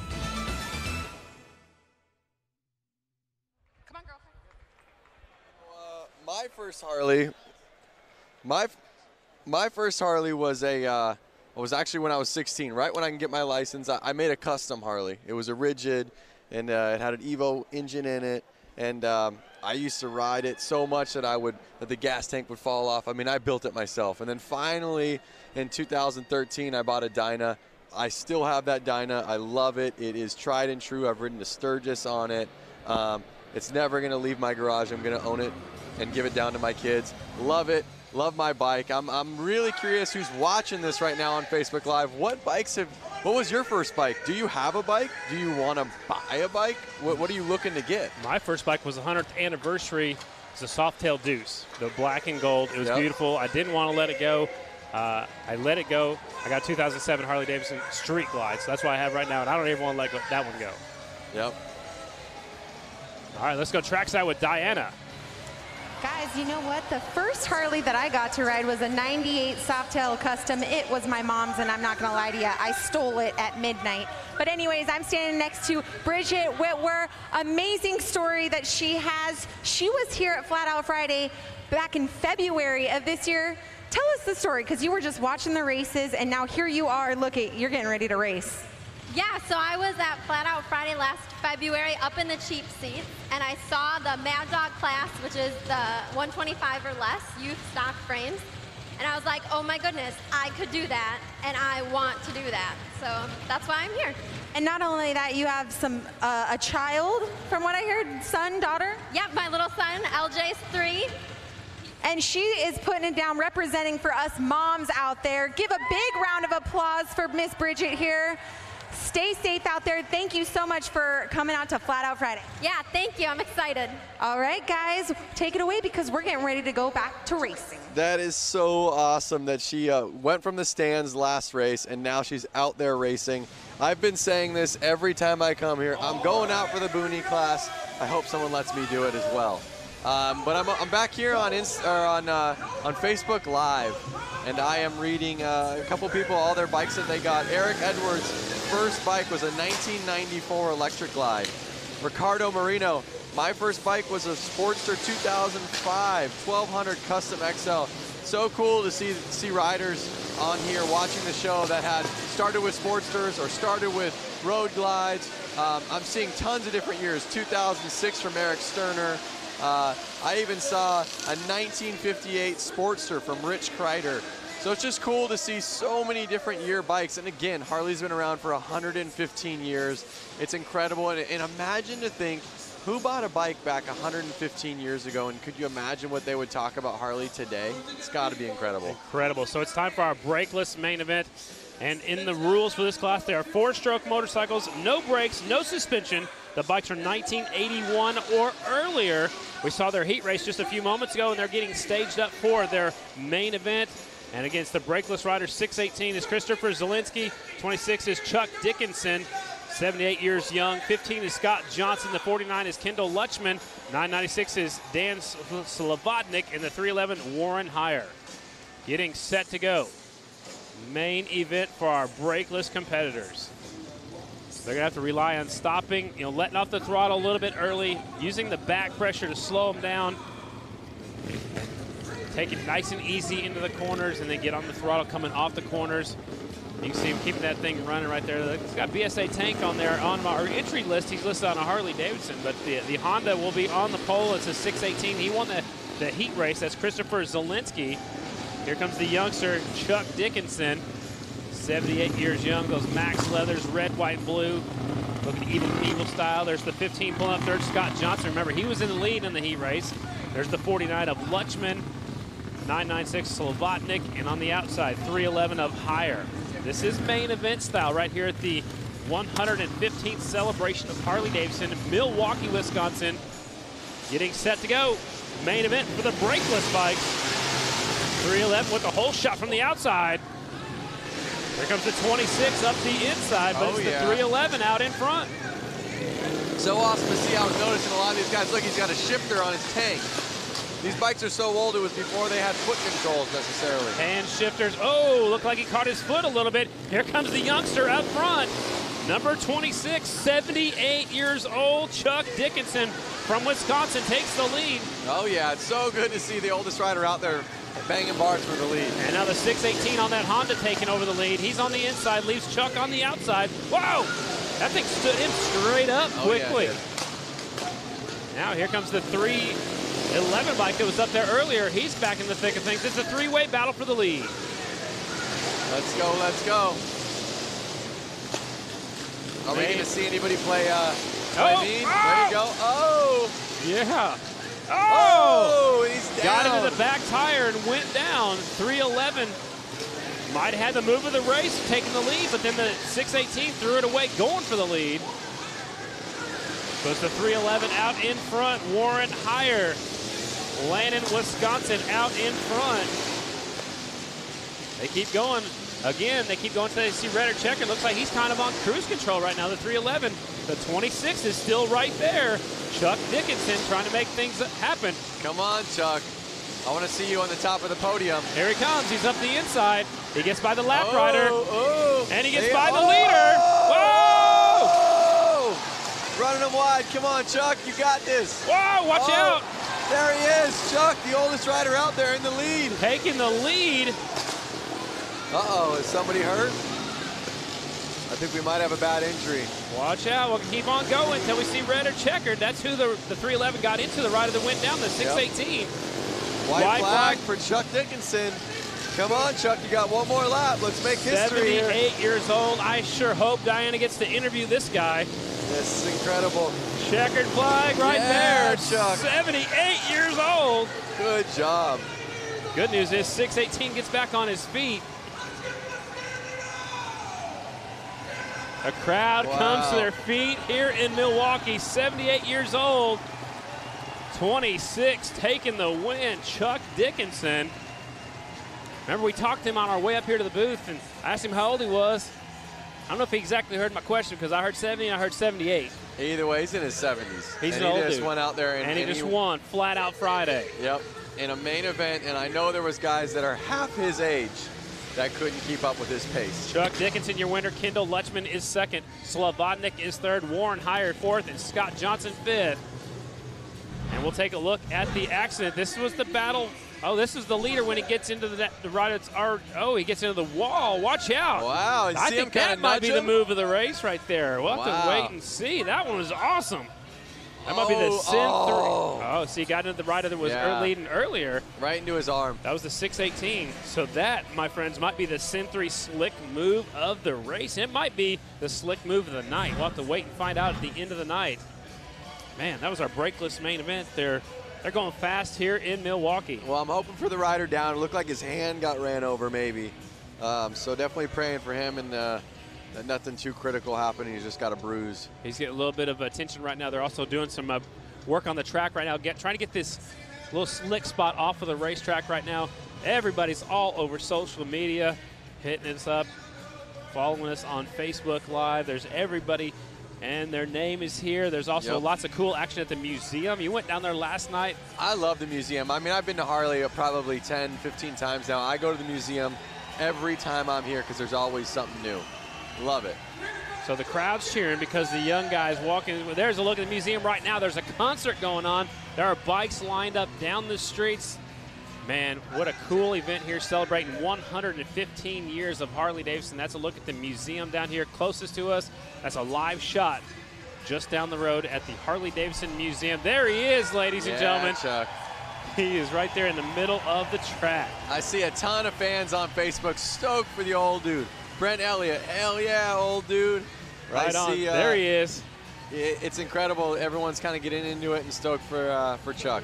Martina Barrera, way to go, Chuck. I think they sent him out here for an interview. I'm not sure where Diana's at, but he's down here waving at the crowd. The crowd went nuts when he won. Brakeless main event winner, number 26, Chuck Dickinson. Where's Diana at? We got to have her talk to him. I don't know. Hopefully she can make her way down. Chuck's right there in the middle of the track. Sounds like the bikes are already fired up for our next class. So, you know, the thing about Chuck is that inside, deep inside, he's young.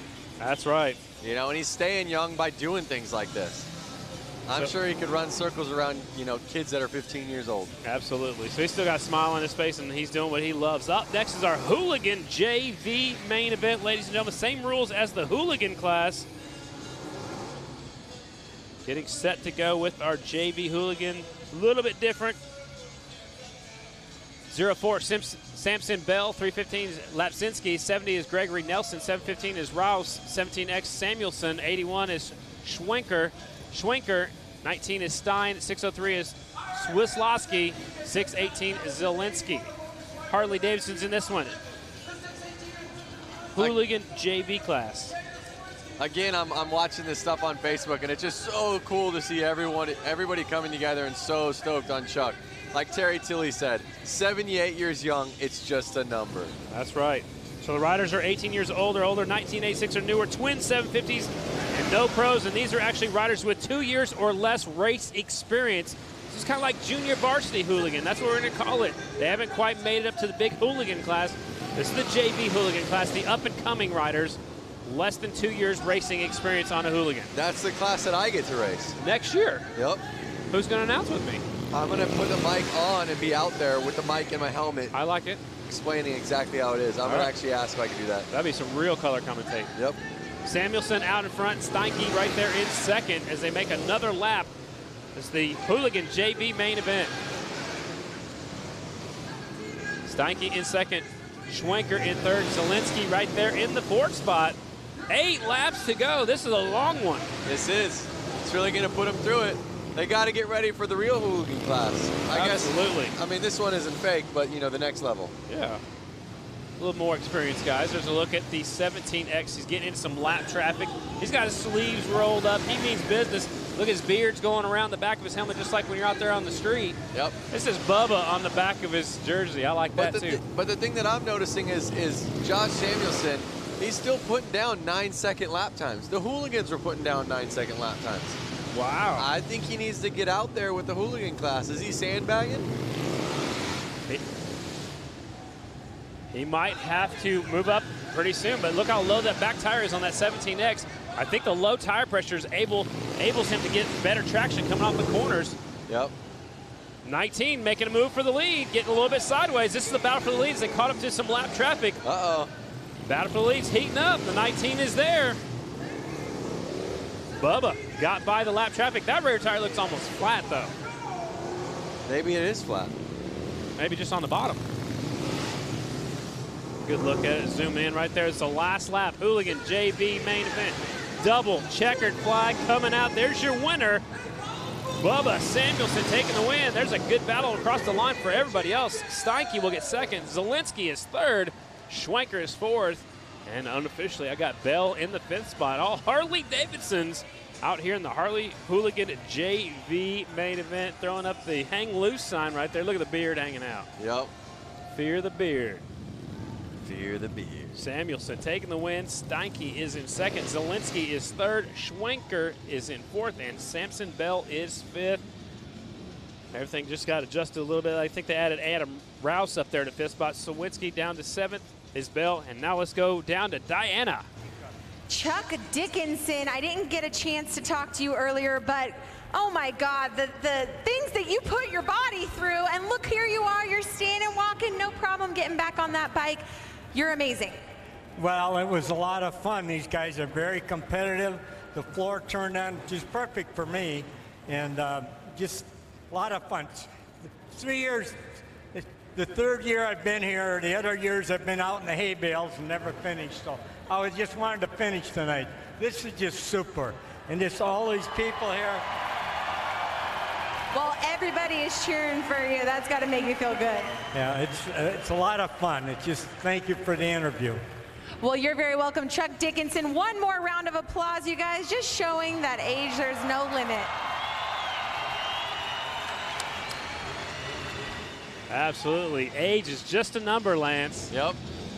He did it. We heard that before.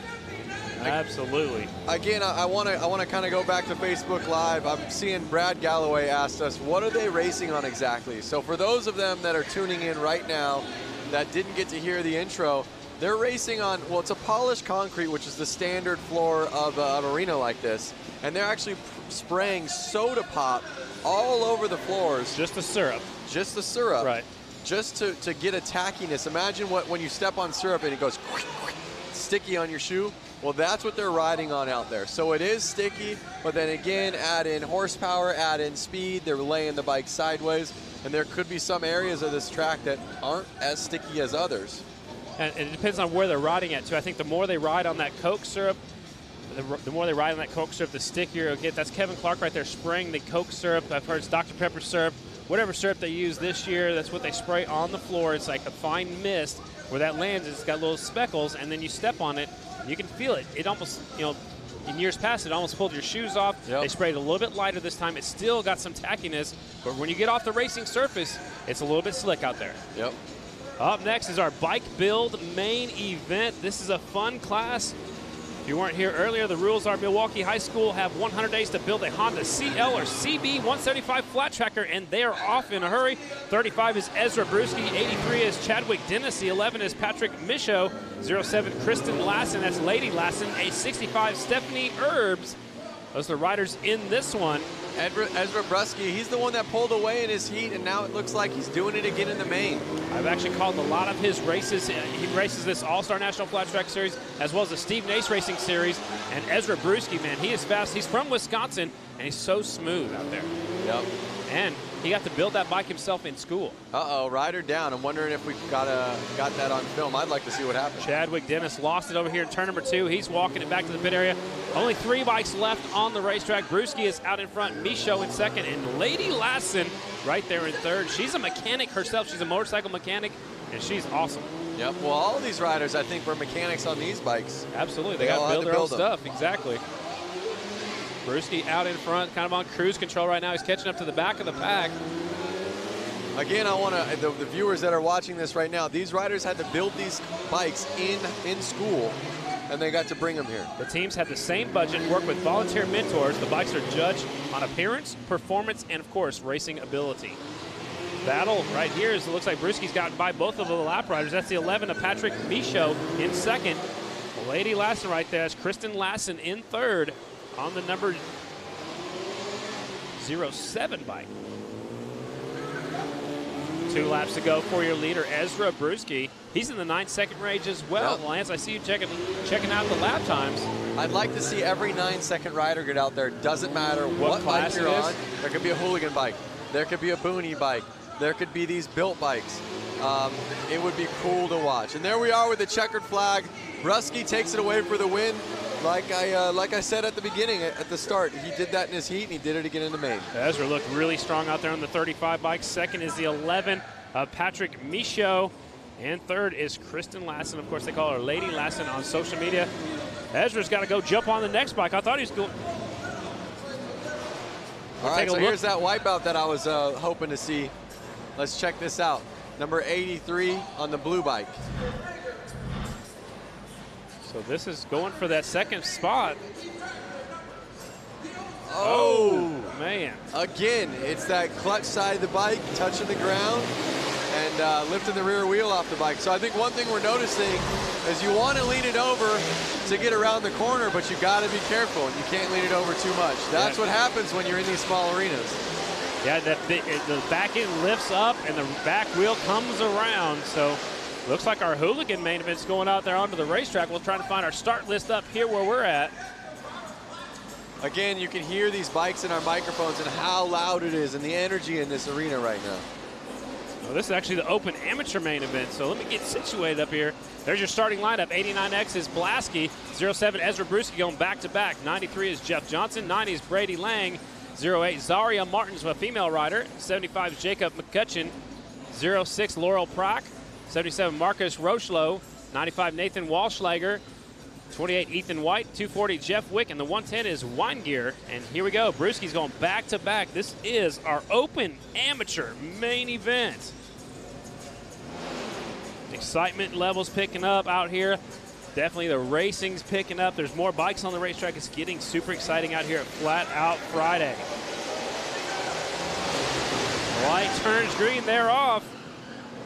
Oh. Down the back straightaway, it's a 90 bike out in front. That is Lang. Brady Lang is out front, number 90.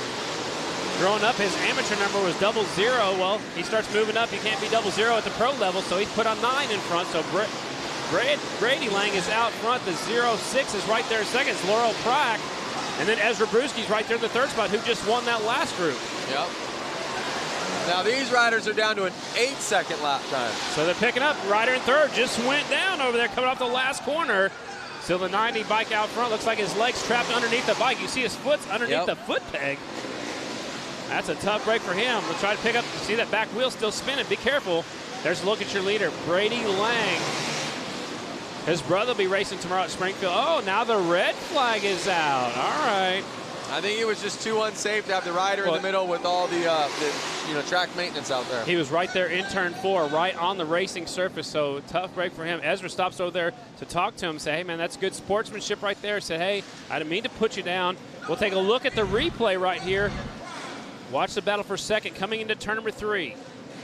07 goes up. Oh, so he hit the inside turn poles, right? See, there's little discs right there. Yep. 07 hit those, and that lifted his front wheel up, and he got in to the 06 right there. So 06 puts his hand up as he's going down. It's Laurel Prack, and again, he was trapped underneath that motorcycle. That's why the red flag came out. Was it good sportsmanship, or was he over there yelling at him, go, hey, dude, calm down? I think he was like, hey, man, sorry. You know, I'm sure they'll get to see it later and watch it later and regroup, but I think he is good sportsmanship. I know Laurel's a great kid, and he went over there to make sure his buddy was all right. And I know these guys race each other all the time. And, man, it's a tough break for him. So, uh-oh, gas or oil on the track. That's going to make a slick spot right there. I don't know if they can see it. They're staging them up. Okay, so the bikes are getting hot. See, what's happening right now is they're just sitting there while they're idling. There's no fans, so the bikes are starting to get hot. If they get hot, they're going to overheat, which will put, fluid on the track. So they don't want the bikes to get too hot. So they're going to line them up now and restart it. Again, you got to get the air going through the radiators. There's no fans on these bikes, because that takes away horsepower or whatever they believe. But they're motocross bikes, no fans. They're made to go. Exactly. You got to keep moving. So, we're going to have a staggered restart, just like we do on the Grand National circuit. Notice they found that oil. If you look on your upper left-hand corner, they're cleaning up that oil off the track. They must have saw it on the big screen. Diana, what you got down there?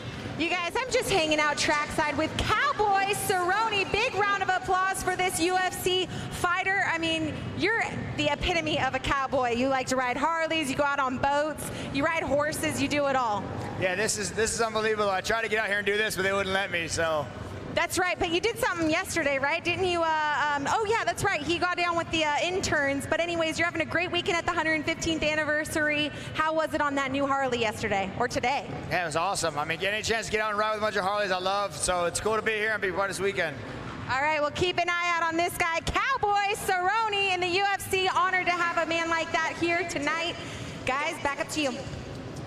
And she gets to talk to all the cool people. Yeah, I know. We're stuck up here, and she's down there having a good old time. She got to ride in an OGL bag. Yeah, we didn't get to do that. We'll have to do a contract different next year. So we're having a staggered restart, ladies and gentlemen. They started this quite a few years ago on the AMA Grand National Flat Track Circuit. We do it on the AFT circuit as well. And Lance, this way, if the rider in front of you doesn't get going, you don't run right into their back tire. So you're staggered just a little bit sideways. Again, it's for safety. Yep, and it's fair to where they were in the last race before it got red flag. Absolutely. So you see Ezra's right there talking to Brady Lang. Brady Lang's on that 90 bike. Second is the 07 right now is Ezra Brewski. Johnson's right there in the third spot. That's Jeff Johnson from Edina, Minnesota. Lining them up. So the rider that brought the red flag, he's a few laps down. They're going to revert back at least one lap, but he's probably still going to be laps down, but he'll get the restart. He'll be at the tail end of the field. Yep.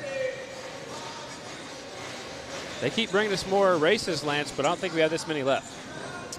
Well, let's see. We got a couple left, but obviously I'm looking forward to seeing the hooligan racing, the goofball racing, pro racing. I like to see the women's main event, too. Yep. 5 laps complete, 7 laps to go. Open amateur main event. 12-lap main. Oh, look, he's telling them, scoot them back, scoot them back. Their bikes are all getting hot. I heard they started them. Yep. There's some fluid getting out there on the track, so that'll make a nice slick spot. Yeah, they're cleaning it up right now, so getting them staged up. Brady Lang out there. His brother Park will be racing at the Grand Nationals this weekend. Ezra's right there in second. He won the last class, and there you can see they've got to be careful how they get that off the track, too, because if they wipe it too much, it takes the sticky stuff off, which will make a slick spot. So it's either way. If it's wet, it's slick. If they dry it too much, it's going to be slick. So you got to do it just right. Riders are probably getting hot in there in their helmets. You can see them breathing. Yep. They just want to race. Let us go. Give us the green flag. We want to race. Flat Out Friday here in Milwaukee, the 115th celebration. Big festival up here in Milwaukee. Tonight we're at Panther Arena, downtown Milwaukee, University of Wisconsin, Milwaukee. Did you know the Milwaukee Bucks won an NBA championship in this building? I heard that this morning. It's incredible. It's so cool to see it. So many different sports have gone on in this arena. And they're set to go. Here we go. Watch the light. Oh. Restart. Open amateur main event. Watch the light. Clutches are out. Brady Lang grabs the hole shot. Brewski's right there. Brewski looks up the upset. Big pile up over here in the first corner. I hope it's not a red flag. Oh my, a big pile up, and there is a red flag. Oh. This one's getting a little crazy. These open amateur riders are the next move for these riders is to move to pro. So they're out here trying to make a name for themselves. You know, this event's about fun, but they're out here going for it, that's for sure. So 2 riders going down. It's the 95 and the 10. Something that I just learned after looking at Facebook right now, I'm not sure if it's true or not. I mean, you don't believe everything you read on the internet, but Jim Mc... Oh, look at the replay first, real quick. The crowd's making some noise. We're looking at the replay. Oh, 95 got into the back of the 10. One rider goes up and over. Jeff Wick went up and over him like a speed bump. Watch. Check this angle out. Watch the left side of your screen. Up and over. Jeff Wick jumping people. There we go. Oh. Wow, that's gonna leave a mark. Yeah, and you can see him holding his hip. Watch when he rolls over, he grabs his hip. He's like, oh. But that's why we wear the best safety equipment, which I recommend when you're on the street as well. You know, wear some leathers, wear some nice boots, some heavy-duty gloves, good helmets, and that's what they all wear. What'd you learn on Facebook? I learned that they said NASCAR pit crews spray soda on their pits for traction. Soda. So the dudes can run around and they're guaranteed traction. So I wonder who got it from who. Did NASCAR get it from indoor flat track or indoor flat track get it from NASCAR? I'm going to say they got it from us. Okay. I've been going to flat track races for a long time. I mean, NASCAR's been around for a long time as well, but I've been seeing Coke syrup sprayed down for as long as I can remember. Well, Jim McNear, thanks for that info. And good stuff. Let's get back to racing, huh? Now look, they lined them up like a complete... They were just lined up single file. Now they're lining them up side by side. I don't think they have the time to spend. You know, these bikes are so hot, and they haven't really been able to complete full lap times. So I think they're worried about that, and they're going, let's do what's going to make this race work. All right. We'll try to find out how many laps are left. I believe 6 laps are left, if I'm not mistaken. Open amateur main event again. They're trying to make a name for themselves when they move from here. Your next move is pro. Remember, keep an eye on the lap times. We're going to call it the lap times on the Open Am. Let's call it the pro lap times. All right. Let's see how far out their pace is. So far, Brady's fastest is an 8.67. Light turns green there off. The 90 grabs the hole shot. Brewski's battling for third, but he gets new ride. Oh, 2 riders tangle up coming off of turn number 2. Come on. Let him race. Let him race. They're right in the way. Let him. Oh, red flag. I see it out. Nope, not yet. Yes, oh, it is out. It is. Oh, hang on. Oh, definitely red flag's out. Red flag is out. That's the whole track. Whew, man, things got crazy over there coming up at turn number 2. Wow. How many red flags is that? I lost track. 3? At least. 3 red flags? At least. Man, they all got up quick, man. Is that adrenaline or what? I think it's like I want to get out the track so I don't get run into like the last guy. Or I want to get off the track and check on my motorcycle and see if it's still able to keep going. Look at the 10. He's twisting his throttle harness backwards. Yep. I see Brady Lang going out there doing wheelies. Now, is he keeping the bike cool or is he doing wheelies to show off? A little bit of showing off, I think. Actually, look at his best lap is 8.08. Let's take a look at the replay. So the rider deep in the field gets in deep. Now look to the left side of the screen, and it's really tight. The one rider got completely sideways, got into somebody else, and now here comes everybody else. But that was on the first lap. Yep. No red flag, no red flag. They keep going. And the bad news is they're going to be right in the racing surface. When they come off of turn number 2, they're still at it. And some of the other riders got collected in that one. So look at that. They called that one a race, I believe. Did they? Yep. It looks that way. So your winner is the 90 bike. I think he's looking for Diana down there. Come on, Diana. She's looking for him. So 90 bike will be the winner. Again, fast lap is an 8.08. No, that's 8.86, 8.67. I think that's how long it was taken for the whole race, maybe. Maybe that's when the restart. All right, let's go down to Diana. Hopefully she's caught up with our winner. No, I'm not here with the winner, but I am here with someone who was just watching the race with me, Oliver Peck. I mean, what were your thoughts on that race? Pretty hectic. Too many people on the track. Too many people on the track. What would you have done if you were on your Booney bike? I would have been out in front of everybody, so it wouldn't have mattered.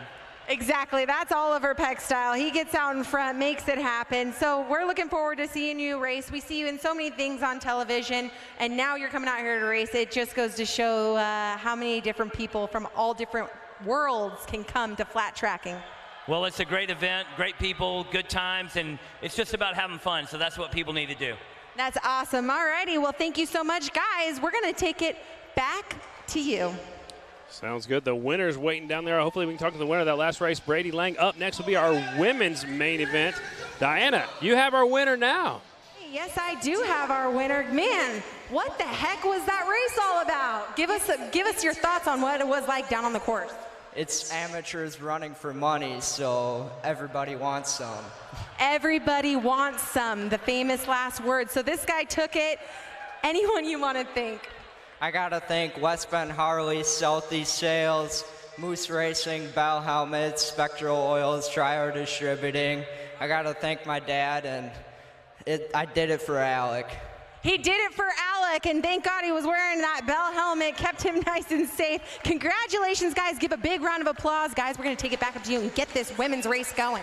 Sounds good. He did it for Alec. Alec Muth lost his life in racing flat track a few weeks ago after a crash at Sturgis at Rapid City. So he did it for Alec. Alec was a rider from right here in Wisconsin. Up next is our women's hooligan main event. Ladies are going to be racing the big heavy bikes. Lance, what do you think about this class? No, it's cool. You know what's really cool to see is like Kaylin Thorian. She's on the rider list that I see. She rode her FXR from basically Los Angeles up to Seattle, from Seattle over to Milwaukee. They tracked the whole ride on social media. She had it on her Facebook and Instagram, as well as Harley had it on theirs. She got here, did not plan on riding. And I think her friends, some of these girls in this class, kind of egged her on, like, hey, you need to get out there. We're going to find a bike for you. So she's riding somebody else's bike. And that's the cool thing, and that's the fun thing about these races, is that these girls, they're all friends. So they're getting them set right now. It's the women's hooligan class. The rules look like this. The riders are 18 years older, 1986 or newer bikes, twin 750cc's or greater motors, and the bikes have stock OEM engine, street legal frames, and no pros are allowed. And right now they're doing a little track maintenance right now. There's the wheelie wizard. His name is Tyler Shepard. This kid's been riding wheelies forever. He's not a kid. Oh, there goes the front end. He's still on the back wheel. Look at this, Lance. This guy's got some extreme balance. He does have extreme balance. No front wheel. It's a unicycle now. He goes to Harley dealerships all the time and does stunt shows similar to this. He's got a box van. He rides wheelies up and over. He's got a teeter-totter. He is awesome. His dad was a photographer on the Grand National Flat Track Series for many, many years. And then Tyler grew up. He said, hey, I can ride wheelies. And he's just been doing that ever since. Look at that one-hand wheelie going around in circles. It's the wheelie wizard, Tyler Shepard, as they do a little track maintenance right now before we get into our women's hooligan main event. Look at that, no front end. Yep.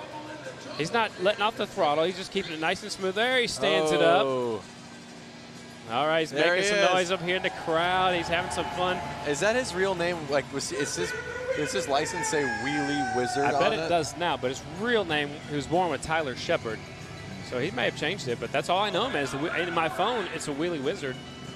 Like I see some friends from my hometown in the crowd right there. Really? Yeah. All the way up here in Milwaukee. Yep. All the way from LA to Milwaukee. Die-hard motorcycle fans. He's going to pick up his front wheel. He's going to carry it away. Diana, what's going on down there? I'm just hanging out with our women's hooligan racer, Red Nixon. Give a big round of applause. So as we're doing track maintenance out here and we're getting the Wheelie Wizard to, give us pure entertainment, tell us about your class and what bike you're riding. I'm on a Sportsman 1200, and I'm riding with a bunch of badass babes. We're just out here having fun, and hope you guys enjoy the show. What kind of inspiration can you give to another woman who wants to get into hooligan racing? Anybody can do it. Anybody. So they better get out here and do it. Hell yeah. All right, well, you heard it first from Red Nixon.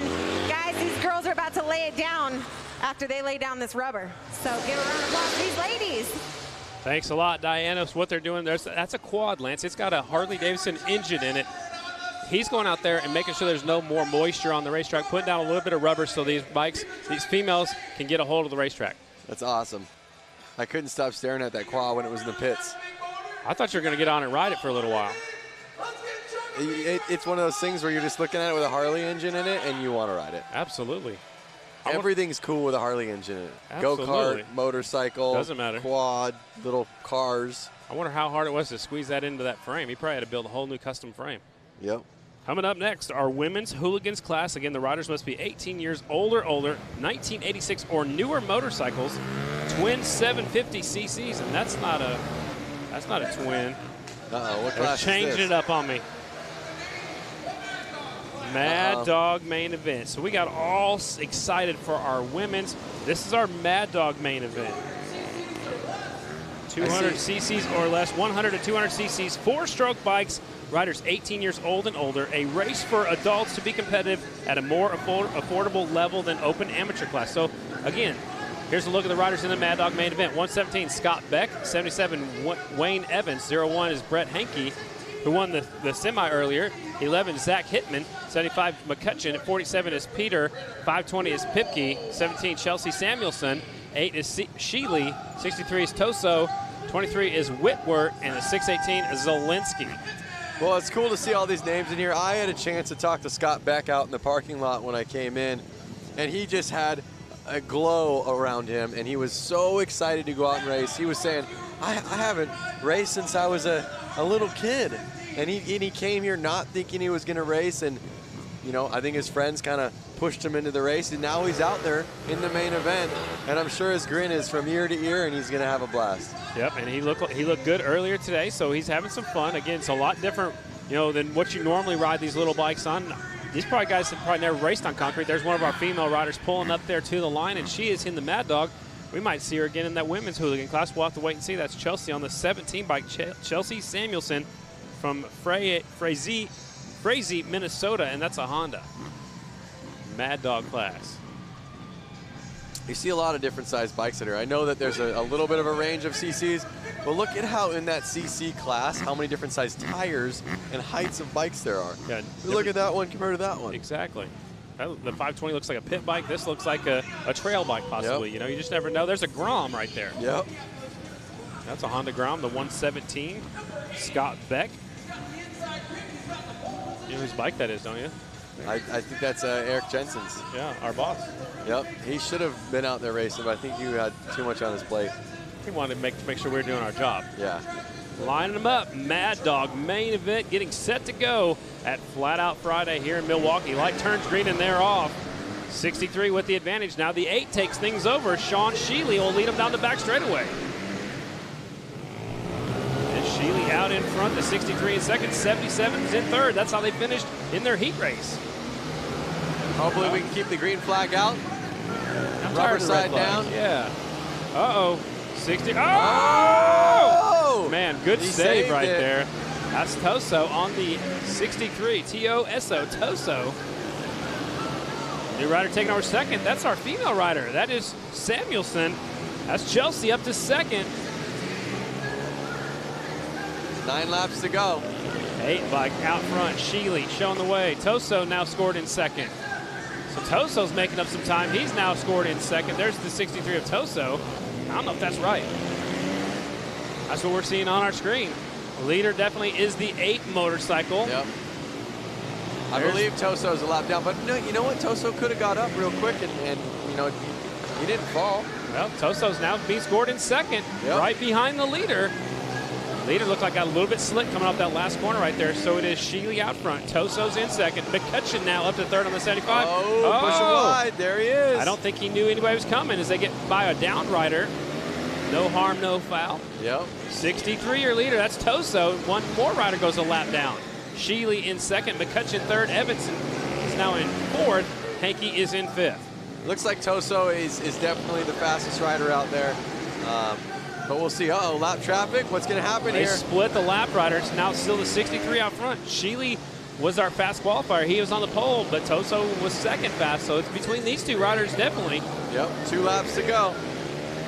More lap traffic going around that Kawasaki. Here comes the 8 bike up the inside, using them as a pick. Not able to make the pass. There's more lap traffic just ahead, though. 63 and the 8. Another rider going facing the wrong way over there. It's a 75 bike trying to get him out of the way. Battle for the lead, 2 laps to go. Is Toso going to be able to hold on to it? I don't know. Last time you said you need to keep it on 2 wheels, they fell off, so we'll see. The 8 bike had to go over the inside corner markers. Flag. White flag is out. Last lap, Toso's going by 2 more lap riders. Nice pass right there. Toso's going to take the win. 8 will be second of Sheely. Everybody else coming across the line. That was our Mad Dog main event.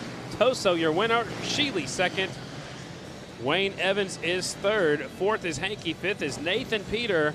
Scott Beck is sixth. Hitman is seventh. Whitwer is eighth. And McCutcheon will settle for ninth. So tough break for some of our riders who went down earlier. I lost Chelsea. Chelsea Samuelson was up there in the lead for a little bit. Here's the battle for the lead. 63 trying to sneak up the inside. Watch out, watch out. It looks like you're about the high side right here. Somehow got unhooked from the rider in front of him and actually did not go down. It's a great save right there. Kept it up and caught back up very quickly. Take another look at the replay. This is actually the 63. He's definitely out in front, going around the outside. Here comes the 8, sneak up the inside. This is where they split the lap rider. The 8 looking up the inside. Toso just had a little bit more and shut the door on the 8 bike. I mean, they were at the end of the race, they were splitting a lap rider almost every single lap. And I thought that he'd be able to pull it, but couldn't make anything stick. Before we hear from more, let's go down to Diana. The Harley-Davidson 115th anniversary is here, and we're getting it started tonight with the Flat Out Friday races. Tomorrow at noon Eastern, we will be 30 miles north in Slinger, Wisconsin for the Harley-Davidson Hill Climb. 5 classes of bikes compete at Little Switzerland Ski Resort, where they have created not 1, but 2 hill courses to climb. The front side with multiple jumps and a mogul field to maneuver. Then the riders move to the back side of the hill for the 35-degree angled second run to really challenge their climbing skills. Again, that starts at noon Eastern here on Facebook Live. But we're not done there. What would Labor Day weekend be without a trip to the beach? I'm talking about Bradford Beach. Harley-Davidson has spent the last week turning this popular Milwaukee beach into a racetrack for the finale of our weekend celebration. 6 classes, including the Trog 45, Brakeless, Vintage Sportster, and Hooligan, will compete on this quarter-mile oval track on the shores of Lake Michigan. The Bradford Beach Brawl starts at 6 p.m. Eastern here on Facebook. A great weekend celebration, and we are bringing it all to you here on Harley-Davidson Facebook Live channel. I am looking forward to the rest of the evening and tomorrow's racing. It's going to be a lot going on tomorrow. There's still a lot left down here on the racetrack. Looks like our female hooligan riders are getting set to go with their main events coming up next. They look like they're excited. Look at that dancing. Getting set to go with our women's hooligan main event. That's Lady Lassen right there. She's got the #1 Harley jersey on. It looks like all these lady hooligan racers have the male hooligan racers as their pit crew. That's a smart move right there. I mean, get somebody to help them out that knows what to do, that knows what's going on that's racing also. So give them some pointers and send them out there on their way. Again, our women's hooligan main event up next. Riders must be 18 years old or older, 1986 or newer engines, twin 750s or greater motors. Bikes have stock OEM tires and engine street legal frames and no pros. Diana, what's happening down there? You know, guys, watching these girls, giving me a little bit of motivation. You might see me back here in February on one of the hooligan. I might have the same setup, a hooligan as my pit crew, and then I'm just riding their bike. I think I might do it, guys. We're going to have to work on getting a microphone that we can all go out there and just race and do all this talking. Lance, I think that you're all talk, and I'm going to actually play the game. All right, well, we're going to talk to Eric and see if we can make this happen. I'll ride the pro class. And then you're not allowed to ride the women's. Scotty. Now it's me versus Diana. Now it's just you know what? It's going to be the MC's race. That's right. Eric said we can do it. So I'll ride the pro class. You two can go against each other. We're all just going against each other. The three of us, all of us have mics on, and we're all yelling, bantering, racing. All right. I'm in. That's what Flat Out Friday is all about, having some fun, that's right. Women hooligan main events getting set to go. The riders in this one, the 11 of Hannah Lang, the 66 is Red Nixon, 13 Ashley Wood, 38 Leah Orloff, the 3-bike Leanna Acevedo, 46 Kaylin Thorian, 79 Stephanie Sunker, and the 09 Kristen Lassen. That's Lady Lassen out there on the 09 bike, getting set to go. Now I know Kaylin's definitely nervous out there. She texted me this morning. She's like, I don't know, everyone's gonna be making fun of me. I'm like, no, we're out here to have a good time. This is all applauding people. It's like, get out there, be courageous, have fun, and make it safe. They're going to give them a couple laps again to check out the racetrack. It's been a little while since they've been out there. Warm up their bikes, warm up the tires just a little bit, and we'll stage them up and turn them loose at the 115th Harley-Davidson Bash up here in Milwaukee. All these are Harley-Davidsons in the women's hooligan class as well. You see them slowing them down a little bit. I think they want them to take it easy, warm up the track a little bit, warm up your bikes, warm up your tires. We don't need anybody going down on these warm-up laps. We'll see how important the start is in this class. It's been very important in the other classes as well. And we'll see who has some experience on these big, heavy motorcycles. Twin motorcycles. All these are Harley-Davidsons in this one. 2 rows of motorcycles. Women's hooligan main event. It's awful quiet out there. All right, here we go. Yep. Starter says, watch the green light. Light turns green. Rider from the inside goes a little bit wide. Here comes second place up the inside. They are not letting off. Elbow to elbow right there. 38 out in front. Leah Orloff. And she's having problems. The 11 comes by. She was looking down at her gear shifter going, wait a second, why am I in neutral? Battle for the lead. Now it's the 11 and the 38. Can the 38 get back out in front? We're going to have to see what happens. They're on it. Last lap, 10.41. So you're right there. They're not too far off the pros. Nope. They really aren't. Really tight course here at Panther Arena. Out in front, Hannah Lang showing the way. Lap traffic up next.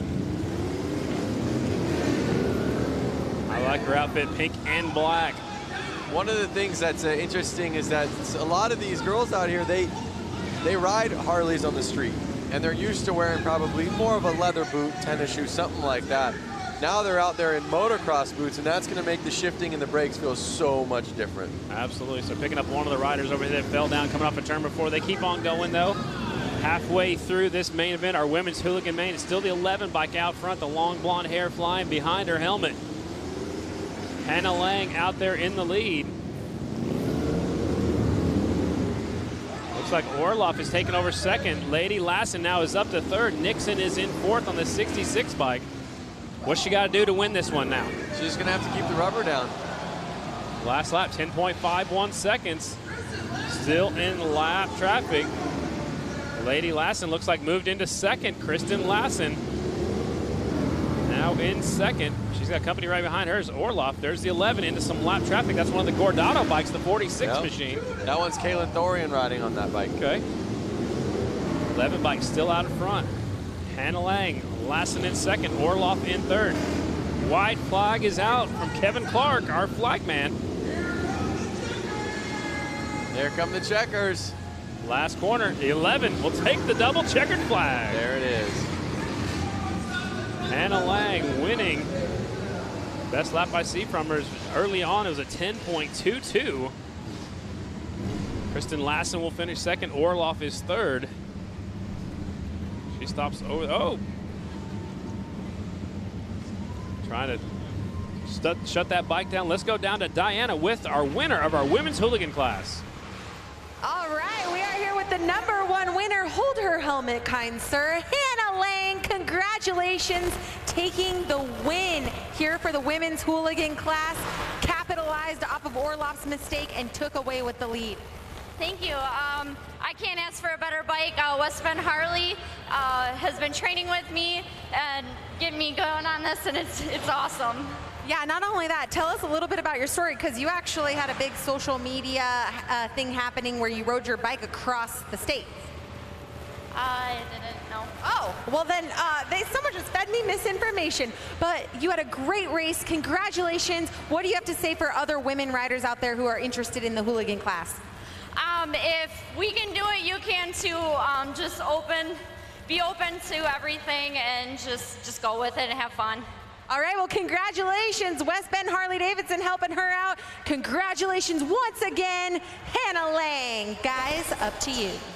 Thanks a lot, Diana. Doing a great job down there. Talking to the winner, Hannah Lang. Let's take a look at the replay of what happened to our early leader, the 38 of Leah Orloff.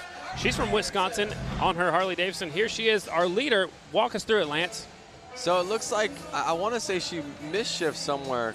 You know what? I think she touched it when she was putting her foot down. Yeah, or picking her foot up. She misshifted and was in neutral, so when she came to go out of the corner, there was no power. I mean, that is racing. Tonight's broadcast is presented by Sin 3. Presented by Sin 3, real, pure, genuine, synthetic.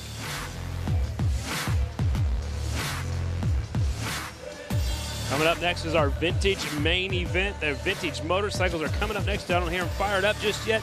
So let's go over the rules. Vintage rules, riders must be 18 years old or older. Bikes must have brakes. Engines are 1981 or earlier. So they got to be old motorcycles, not necessarily the riders, but the motorcycles must be from 1981 or older. Riders in this one, a bunch of them, ladies and gentlemen. The 88, Kyle Nagelkirk from Milwaukee. The 110 is CJ Weiniger. 89X is Robert Boleski. 17, August Zertsky. The 50 is Pete Skipworth. The 20 is John Erdman. The 13, Craig Schmidt. 99, Adam Munzinger. And the 08, Travis Kestel. Most of them are from Wisconsin. There's one rider from all the way from Schenectady, New York. There's one from Minnesota and one from Illinois. Everybody else is from right here in Wisconsin. Several Yamahas, 2 Hondas, and 1 Triumph out there in this one. Open vintage motorcycles. Lance, what do you think about riding a vintage bike on this tight course? I think it's fun. I think the thing is that there's so many different style bikes in the vintage class. Just like you were saying, there could be a Triumph, there could be a Honda, there could be a Harley. It's one of those things where there's such a cross of bikes that I'm not sure which one's going to be the best one out there. The white turns green and air off, some of them better than others. Leader got a little bit sideways. New leader off of turn number 2.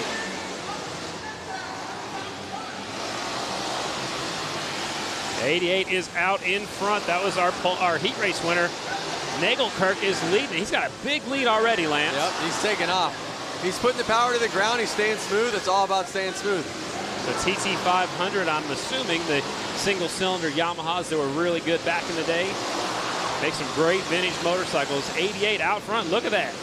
Laying it really far over, Lance. Will he possibly drag the foot peg or the case like they were seeing earlier? It looks like that bike has a little bit better of a lean angle where the peg could be a little bit higher up and they're not going to scrape.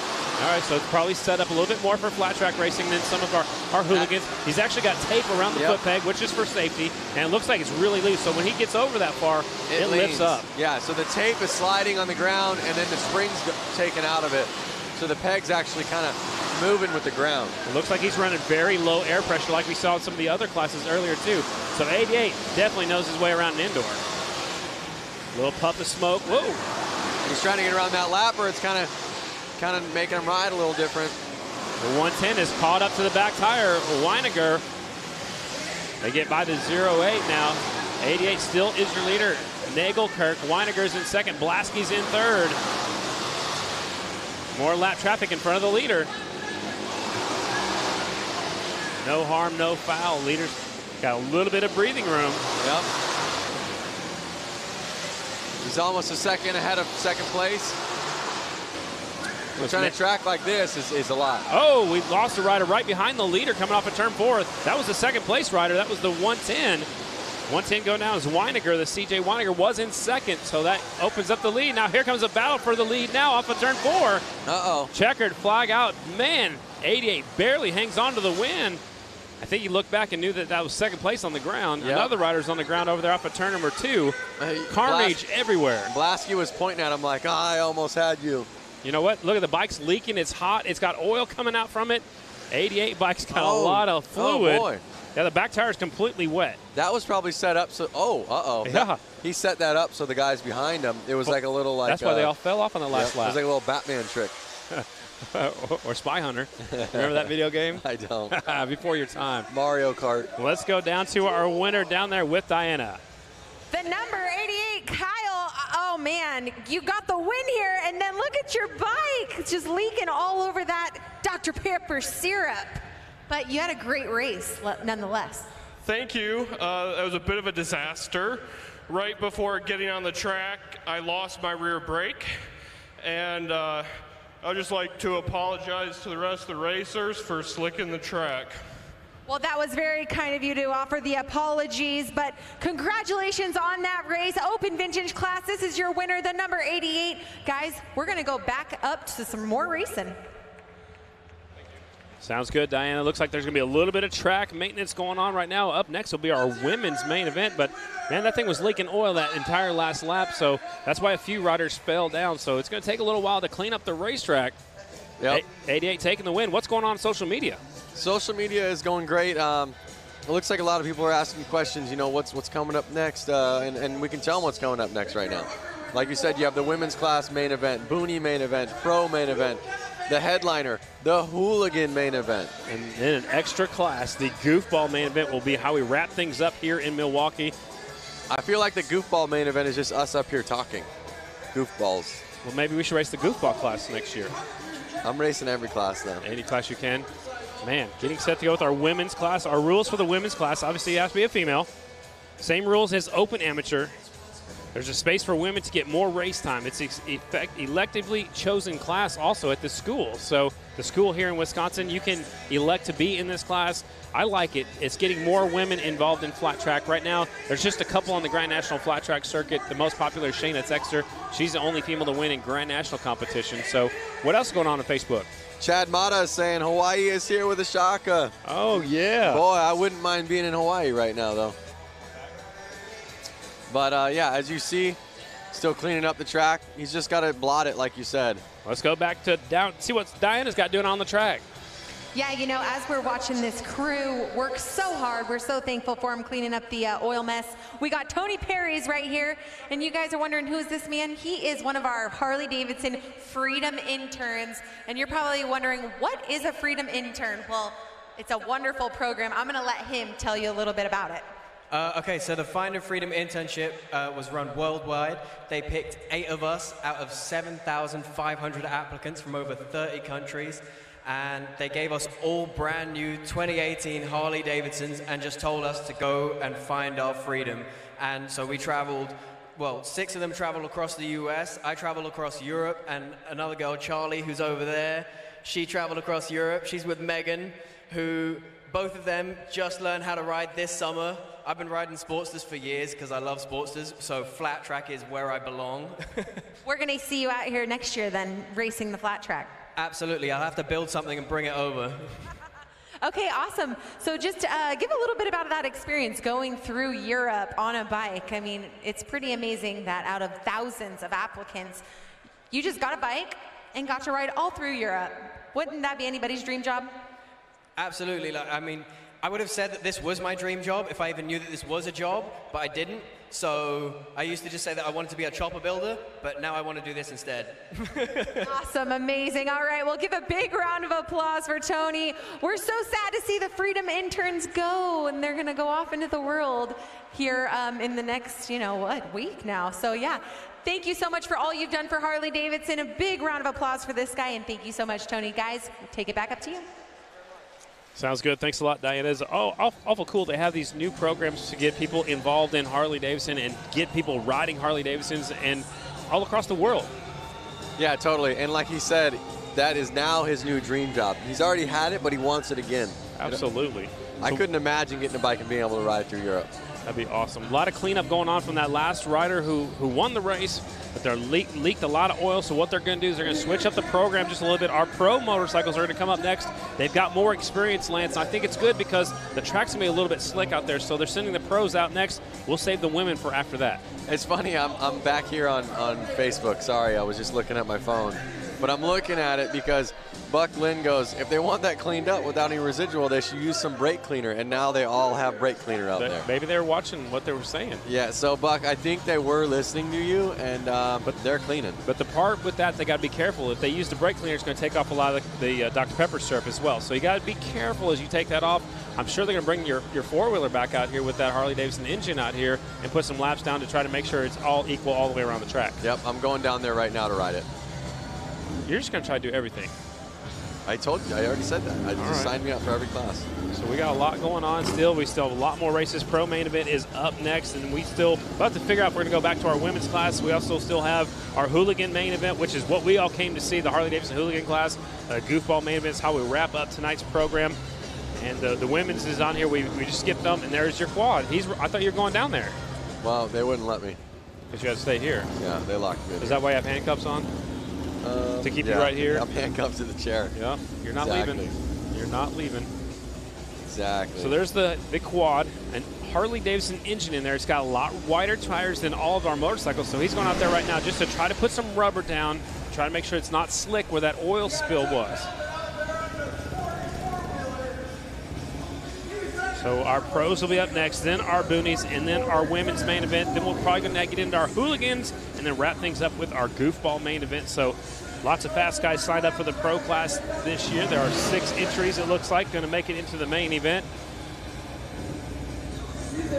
Fun crowd out here at the Panther Arena. University of Wisconsin-Milwaukee is where we're at, downtown. When we were here in February for Flat Out Friday, we were at the arena next door. Brought us back over here. They're building a brand new arena just on the other side of the Bradley Center. Man, there's 3 different choices here. Yep, that's for sure. One of the things, I was back again on Facebook checking out comments, and again, I want to see what you guys want to know. Do you have any questions? Where are you guys watching this from? You know, do you have a favorite bike out there that you're digging? Let us know. You have a favorite rider? Favorite rider.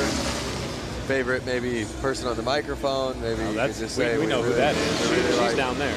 Listening to Lance. Well, maybe they want to listen to Lance Corey? Yeah, Lance Corey. That's you. That's me. Hey. Hey. Yep. All right, let's see what Diana has going on down there on the track. I am standing next to Marco Lazarovic. All right, if you guys recognize him, that's because you saw him here in February in the inappropriate class. You're in the goofball class. The reason why I picked him out of the crowd, and I remembered exactly who he was because he has this beautiful cop uniform on, but he also has a really wonderful saying that I love. Say your saying. I said he fought the law, but the law won. The law won. That's how we do it for the goofball class. So we're going to see you here again for Mama Tried, am I right? Hopefully if work lets me off. Yeah, if his department, whatever that department is, lets him off. We got the donut police. He's making sure he hits the donut shop daily. So, guys, give a big round of applause for this guy. We're going to see him in the goofball class here shortly, and I hope to give you another winning interview. Guys, back to you. Thanks a lot, Diana. Having fun down there with one of our riders. He's got that banana in his holster. What do you find out on social media? I'm just finding a bunch of stuff out there. David Critchon from Wyoming. Evan wants to know how the mono wheel did. I think the mono wheel was on the maybe 3rd place, I think. But either way, he probably had a blast and he left with a smile on his face. That thing was leaning. It had some lean to it. It looked like they were having a lot of fun for sure. Yep, that's for sure. I mean, we're getting a bunch of people out here watching. Evan Krafusky. I want to say Hunter Howell. How did he do? Do you remember how Hunter Howell did? We've had so many classes, I don't recall that name. Yep. Again, they're working in the Dr. Pepper syrup right now with that quad, with that Harley-Davidson engine in it right now, making sure the track gets sticky enough. Pro main event coming up next. And then Robosaurus Rex says, I want to see more of the female flat trackers. We have another women's class coming up, and I believe 3 races.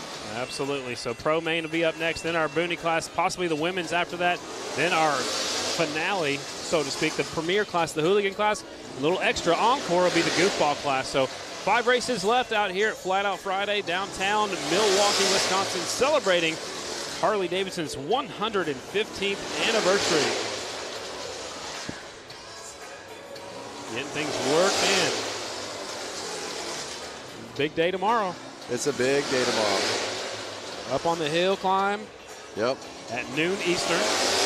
And then we go down to the beach. How about most of these riders are going to be racing all 3? I know the hooligans are. Wow. So we're going to have hooligan guys racing all the way towards the last race of the night. They'll be racing here till 9:30, 10 or something like that. Right. Waking up right when the sun comes up, going about an hour away, racing hill climb, loading their bikes up, riding or driving their bikes, I would imagine, over to the beach. Right. And then racing on sand. So indoors tonight, up on a hill tomorrow, and over on a beach in the evening tomorrow. That's a lot of racing. And you get to call all the action for all 3 events. Brando will be along with you tomorrow, Brandon Graham. That guy's awesome. Yep, that's exactly it. All right.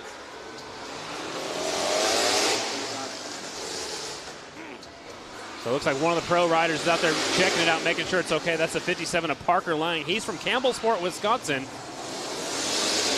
He's racing the Grand National Short Track tomorrow night in Springfield, Illinois. That'll be where I'll be headed down there tomorrow. And Lance, look how low his rear tire is. Watch the 57 up. They can show it for us. That rear tire is really low. We can't see it right now because it's not under pressure, but when he was on the gas coming off the corners, it looked like it was squat. Yeah, it's really slick right there. Yeah. I'm surprised that they're not out there spraying a little bit more soap. I know it takes a while. Syrup. Syrup. Yeah. But it takes a while to set up, and then also when it's freshly on there, it is really slick. Really? Look at that. Some of our bicycle riders out there. What's up, guys? I think that's the winner of the bicycle class over there on the right side. Mama Tried on her shirt, Fuel Clothing on the front. Yep. Love it. Showing off the sponsors. Yep. Taking family photos. Yeah. Little punching going on. That's what brothers and sisters do, right? Or brothers? Yeah. I couldn't tell who's up there. Track is just about ready. Pro main event is next. It will be 6 laps. That's Parker Lang on the 57. So now, Lance, it's going to be even more important to stay on the bottom, stay out of that. You can see the streak of oil. Stay out of that streak. See, it's up high right there. He gets on it right there. He gets on it right there on the back straightaway. Now they send out the 222 of Jeremy Orr. So they got to make sure the track is okay before we turn him loose. That's just so crazy. Well, the least bit of fluid, he hits it right there. See, you see a little twitch in the motorcycle. Well, hey, you know what? It's an even playing field for the riders out there. So, as long as everybody's got an idea, it can be slippery. It's a level playing field. Well, it looks like the same spot coming off of 2 and about halfway down the back straightaway. They're talking to right now. That's Jeremy Prack. He's in charge of Flat Out Friday. Mama Tried. And you can see 57 Parker Lang tell him exactly where it's still slick out. The riders in the pro main event, there are 2 riders from Wisconsin, 2 from Illinois, 1 from Minnesota, and 1 from Pennsylvania. Now you can see Jeremy going to check out where the slick spot is.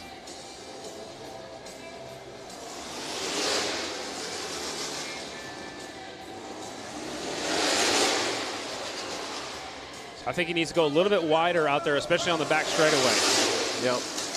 It's easy to see from up here. I'm sure, Lance, it's a lot easier to see from up here in our camera view down there trackside. It's probably not quite as easy to see that line of wetness. Yep. Or it was wet. It's oil, but.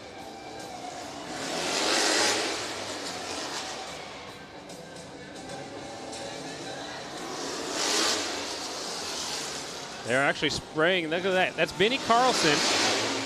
He's actually spraying some starter fluid. He's doing it himself out here on the front straightaway. So he is in our hooligan class. He used to be national number 45. Now he's running letter H. So wow, you just saw him kick it, and it looked like ice. It definitely looked like it slid out from underneath him. So the quad rider, he's out there on the back straightaway trying to continue going through the wet spots. Anything exciting on Facebook? People are ready they want to watch racing, and it's coming. Racing is coming back. They're going to make the track safe, and we are going to get underway. We're going to get to be able to see pros race, Boonies race, women's race, and again, the hooligans. And then a little bonus feature, the goofball class will be up last. Yep. There's the 222, that's Jeremy Orr. He'll be racing tomorrow night down in Springfield, Illinois. You can see all the track maintenance right now talking about it. They're stressing to get this fixed. Oh yeah. They're down there doing the best they can. They gotta do everything they can to make the track safe for our competitors. And so we can put out a good show for you fans too. We don't want to see these people crashing. We want to see them duking it out in a fair race. Yep. So it looks like we're going to see 4-lap mains. They're about to get going. You see them holding up a 4-lap mains, and you know, you better get out front. You better make it stick, and you better win. You better get a good start. Yep. You can't be slacking on the start. You got to get in the first corner first if you want to battle for the lead and battle for the win. So a 4-lap shootout. These are like, that's how long Dash for Cashes are normally. So it's basically a Dash for Cash, Dash for a trophy out here at Flat Out Friday. Pro riders, 57, that's Parker Lang. He won our heat race. 222, scheduled to start second. That's Jeremy Orr right there in our screen. Now he disappeared. 229, Kyle Weiss from Green Bay, Wisconsin. The 28, that's Blake Svensson from Bloomington, Illinois. And the 25, Shay Knuth from Bloomington, Illinois. And the 48, Cole Feely from Stanchfield, Minnesota. And he is on that Vanilla Cycles Honda. So there's your lineup right there again. Feely on the 48, Knuth on the 25, Parker Lang the 57, Jeremy Orr 222, Blake Svensson on the 28, and the 229, Kyle Weiss on that Honda. So again, 2 riders from Wisconsin, 2 from Illinois, 1 from Minnesota, and 1 all the way from Pennsylvania. Pro main event. So I'm sure they're going to give him a few laps to check out the racetrack, make sure it's safe. Here comes Jeremy Orr. There's 57, Parker Lang. You see Jeremy reach down there with his hand in his glove. He cleaned off the tire because they've been sitting over there where the bikes go on and off the racetrack collecting a little bit of dirt. The tires are tacky, they're sticky. He wants to make sure that tire's clean. You want to pick a winner in this one, or? Oh boy, that's tough, but I think I'm going to pick 57, Lang. All right. You can't pick him now. The local rider, you know, he's on his game right now. 222 is a very aggressive rider. I watched him at the Ice Racing Series. I watched him on the Grand Nationals. 222 will be up there. Svensson is also another ice rider, the 28 bike. He'll be up there to the front. I mean, there's 6 of them, and honestly, I think any of the 6 can win. Yep. Look, he's smiling ear to ear. That's the 229 of Kyle Weiss. And like I said, a lot of these riders are making their way down to Springfield, Illinois for tomorrow night's race. They're telling them one more time, it's a 4-lap race, 4-lap pro main event. They're waiting for the 48 bike to get his bike fired up. It is now started. That's Cole Feely. Here we go, 4-lap main. This is what we've been waiting for. Pro-wise, light turns green, 57 grabs a hole shot, and they go wide.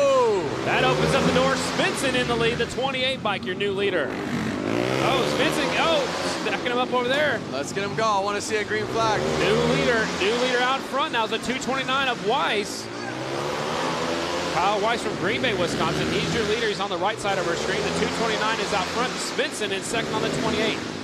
Svensson's got a little bit of chatter going in the corners. You pointed that out earlier as the white flag is already out. I don't think these bikes are set up for such a small track. And double checkered flag is out. Weiss takes the win. The Wisconsin rider will win it. Tough break for some of the fast guys from early on. Svensson will be second. Nice wheel stand by the 229 of Kyle Weiss. Just like you said, anyone here could take it. And that was kind of a shock, but Kyle Weiss, again, Wisconsin rider taking the win. Svensson second, Feely is third, Parker Lang is fourth, Shay Knuth is fifth, and Jeremy Orr, the rider that went down, will be sixth. There's the look at the finishing order. Weiss, Svensson, and we'll look at the restart right here. It's very important. Parker Lang had a good shot. He gets in the corner, but he gets in too deep, and they just can't get turned right there, and it takes 3 fast guys up to the high side. Svensson had the lead for just a moment on the 28 bike, and then what happens here? 229. Oh! Gets pushed wide. That was a nice move right there. That might be the move of the race. Nice clean move by the 229 to take the win. Up next, what do we got here? Our Booney main event. This was the jump's back on the track. Oh, the jump's back. Now you want to get back down there, don't you? Let me out. This was one of our biggest classes. The Booney rules must be a pull start engine, a rigid frame, and full AMA riding gear is mandatory.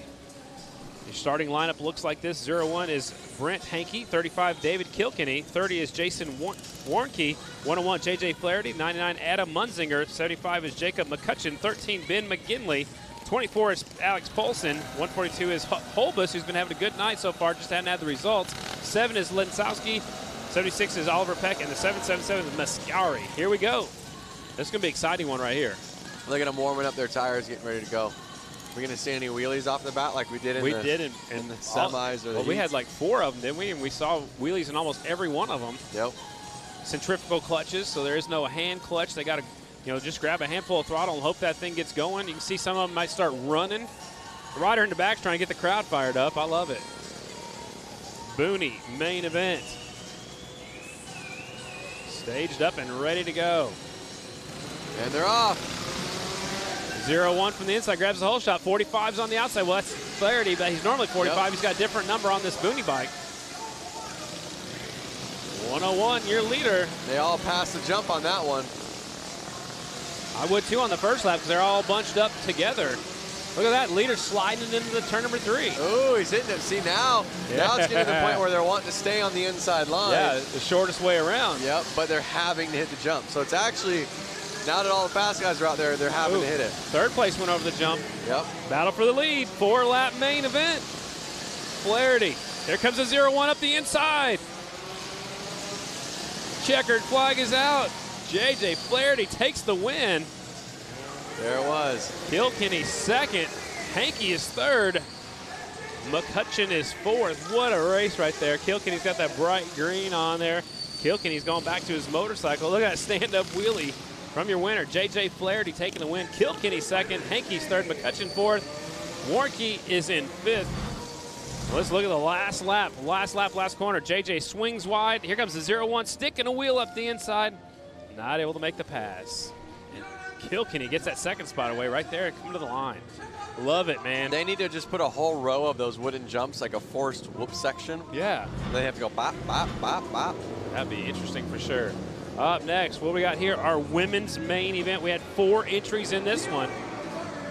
We got a KTM of 4, a Honda, and a KTM, so 2 KTMs, and your riders are the 11 of Hannah Lang. We saw her win the women's hooligan class earlier. 08X Kristen Lassen, Lady Lassen on the 08X, 08 Zaria Martins. So she borrowed a bike from Zaria, and the 17L Leah Orloff, and she is on a Vor.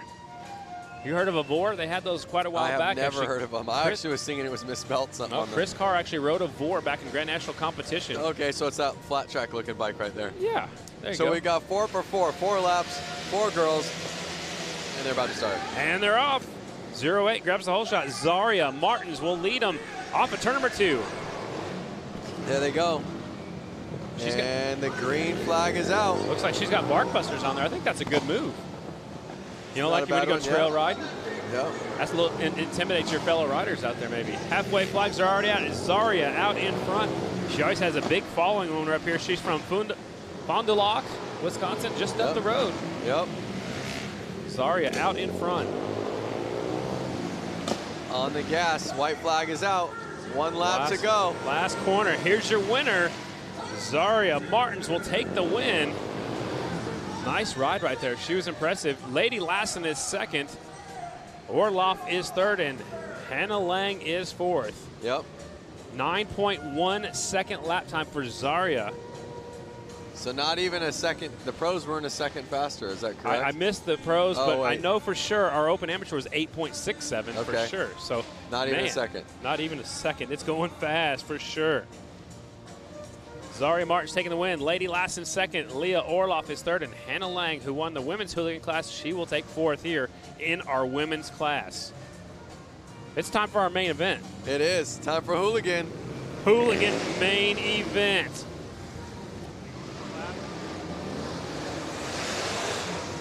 All Harley-Davidson's ladies and gentlemen. It is a 4-lap shootout. So if you didn't win your heat race, you're starting further in the back. So remember, you had to win your heat race. If you didn't win your heat race, you had to win your semifinal. So all these riders have won a race. Letter H, Benny Carlson. 34, Jeremy DeRuyter. 45, JJ Flaherty. 42, Rich Heverly. 963, Michael Hill. 142, Daniel Holbus. 44, Dan Jacobson. 35, David Kilkenny. 182's Hunter Klee. 97, Louis Lauder. And the 11X, Jason Schreffler. Again, these riders had to win a race to get here. That's just an incredible feat, and I don't even know who to choose because, again, like you said, they are all winners. We saw them all race great earlier this evening. So how do you pick somebody? I don't know. I mean, anybody can win this one, just like we said in the pro class. The 6 riders on the front. They have but if, let's say, 42 runs them wide, like in the pro class, someone in the second gate's going to be able to slide right in. Right on. And game over. Rider we're looking at right here, the letter H. He's been national number 45 is Benny Carlson. He had a national number for a while. He's done supermoto. He's road racing, flat track. And here we go. Hooligan main event. It's the 42 getting the whole shot. That is Rich Heverly. Uh-oh. That's bad news for everybody else. The H is right there, though. That's Benny Carlson. He's got the fringe off of his leathers. I love it. 4 laps to get it done. It's a short main event. Hooligans. Heverly, Carlson, Lauder, Klee, Flaherty. Right there, your top 5. Here he comes at the white flag already. 1 lap to go for the white flag is out. Can he keep it up? Half a lap left. You can hear how loud it is right now. We're yelling. Yeah, he is pumped up. Look at that. There he is. Checkered flag, double checkered flags for everybody here in our main event. JJ Flaherty comes up a little bit short. Heverly taking the win. Rich Heverly on the 42 bike taking the win. Benny Carlson second. Louis Lauder third. Hunter Klee is fourth. JJ Flaherty settles for 5th. A lot of these guys doing some burnouts. There's Kilkenny on his sports dirt. That's what they came to see, man. The hooligans. Uh-oh. They're going to ruin this place. They got some help. They're going to have a smoke show. Remember, we still got one more race to go, so I know Diana's going to talk to our winner here in just a second. I know it's awful loud to talk to anybody. Man, they're having some fun. There were one of the tires that looked like may have just went. Yeah. All right. One more race to go. See some of the oil on the back tires of some of those bikes as they were letting it all loose out here. Let's go trackside once again to Diana Dahlgren. Hey guys, so we are down here with the winner, and you know, this is such a big ordeal. You are the Harley-Davidson Hooligan winner of the 115th anniversary weekend. This has got to be a special moment for you. This is the biggest win I've ever had by far, to do it in front of all these fantastic Harley-Davidson fans. Harley-Davidson throws one kick-ass party, and I'm glad to be a part of it. Well, congratulations. Give a big round of applause. Rich Heverly taking the Hooligan win here this evening. Guys, back to you. Man, he was excited, and he had every right to be. He beat some really fast guys. He not only won his heat race, but he won the main and looked dominating in doing so. No, I mean, when the gate dropped, basically, or the light went off, he took off, and he left them. And that's what you got to do. You got to get a good start. You got to, not look back. He did everything he had to do and took the win in our main event. But we have a little extra class coming up next. Yep. They're actually using a leaf blower to blow off all that extra rubber that some of those hooligan guys left behind. Yeah, and the arena is now filled with smoke. And look at this. It's the goofball main event. Any motorcycle not traditionally raced, riders 18 years old and older, and that one-wheeled bike is out here that they were asking about on Facebook, so we'll see how he does. This is his main event. There it is right there. Yep, mono wheel. Mono wheel. So it is time for our goofball main event. The riders in this one, 72, Ronnie Zastrow. 707, Marco Lazurvic. 963, Jim Leslie. 322 is Brian Martins. 15, Scott Johnson. The 3 is Hunter Howell. 777, Alejandro Garrido. 75, Karina Strack. 12, Adam Zeller. 73, Travis Fryer. 49, Kendall Lutchman. 17, August Zaraski. Riders are in this one from all over the place. Most of them are actually from Wisconsin. One from Florida, it looks like. And several different motorcycles. There's the Purple Rain bike. He won his heat race earlier today. Or actually, that might have been a semifinal we saw him win. Yep. Representing Prince. Purple Rain outfit themed motorcycle. There's the 75 bike. Uh-oh, we got a wrestler out there, I think. Uh-oh, that's his championship belt. He's got a big chain around his neck. How many of these guys do you think rode their bikes here? Ooh, I don't know. I wonder if that police officer did. He's probably supposed to be on patrol. The 707, Marco Lazervic. Look at that, Macho Man. He's got that on his glasses. You see that? Yep. Macho Man Randy Savage. That's a unicorn bike a little bit to the left right there. The big unicorn sticking off his side. There's another wrestler. He's got the mouth guard on there like the old style motocross helmets. Yep. I remember that in BMX days for sure. That's a lot before my time. Oh, come on now. You're not that much younger than me. Born in 1990. Stop it. 1990. Just a puppy. Line them up. I love the smell of burnt rubber. Yeah, it's smelling real good right here. 4-lap main event. This is the final race of the night, the goofball main event. The red lights are on. It's time for our crazy main event. Light turns green and they're off. Prince grabs the whole shot. He'll take him down the back straightaway. I think Prince is going to take it away on this one. Well, I don't know. That abdominal snowman was looking pretty good himself. A little wheel chatter. Here comes the police officer. The lights are on. He's up to second. Uh-oh. Notice how they're racing in the dark, kind of. I mean, it's got to be hard to see down there. Well, it's kind of red. Police officer's got his lights on. The leader's already down the back straightaway. Look, there's a kind of a dune buggy looking thing they just went by there. Look right there. Yep. That's a trike. It's a trike. There goes your leader pulling the front wheel down the back straightaway. Last lap. Here he comes, final corner. Prince will take the win. Yeah. Love it. Police officer comes up a little bit short here in the main event. Zastrow taking the win. Man, what a cool race it was. He's going to stop over there. That is Zastrow on the number 72 Prince-themed motorcycle. Zastrow, your winner. Lazervic second. Zaraski's third. Martins, Fryer, Desile, Zeller, Johnson, and Garrido, and Strack rounding out your top 10. That was the last race of the night. I believe Diana is going to catch up with our winner down there in just a second. What a cool night of racing here at Panther Arena. Let's go trackside once again. Diana Dahlgren, take it away. Oh, there we go. Okay. You guys, Prince, the Purple Rain, he has just won the goofball class. We saw you earlier today, and you were looking real prepared with the, the Prince setup. How does it feel to take the win here at the 115th anniversary? Very nice. Well, your friends over there are burning rubber. I better let you get over there and. Hold on, he's got my trench coat. Oh, he actually, the buddy stole the trench coat to Prince's. Well, congratulations, Prince. We're gonna let you ride off into Purple Rain here now. So congratulations, him and his white bird. Guys, we have a lot going on tomorrow. Scotty, Lance, tell the fans all about it. Man, what a great night of racing here at Panther Arena. But tomorrow, the hill climb at noon Eastern. Tons of great action, great passes tonight, great racing. And we also, tomorrow afternoon, we'll be on the beach, man. Lance, I had a great time. Had a great time with you as well. Thank you for being here.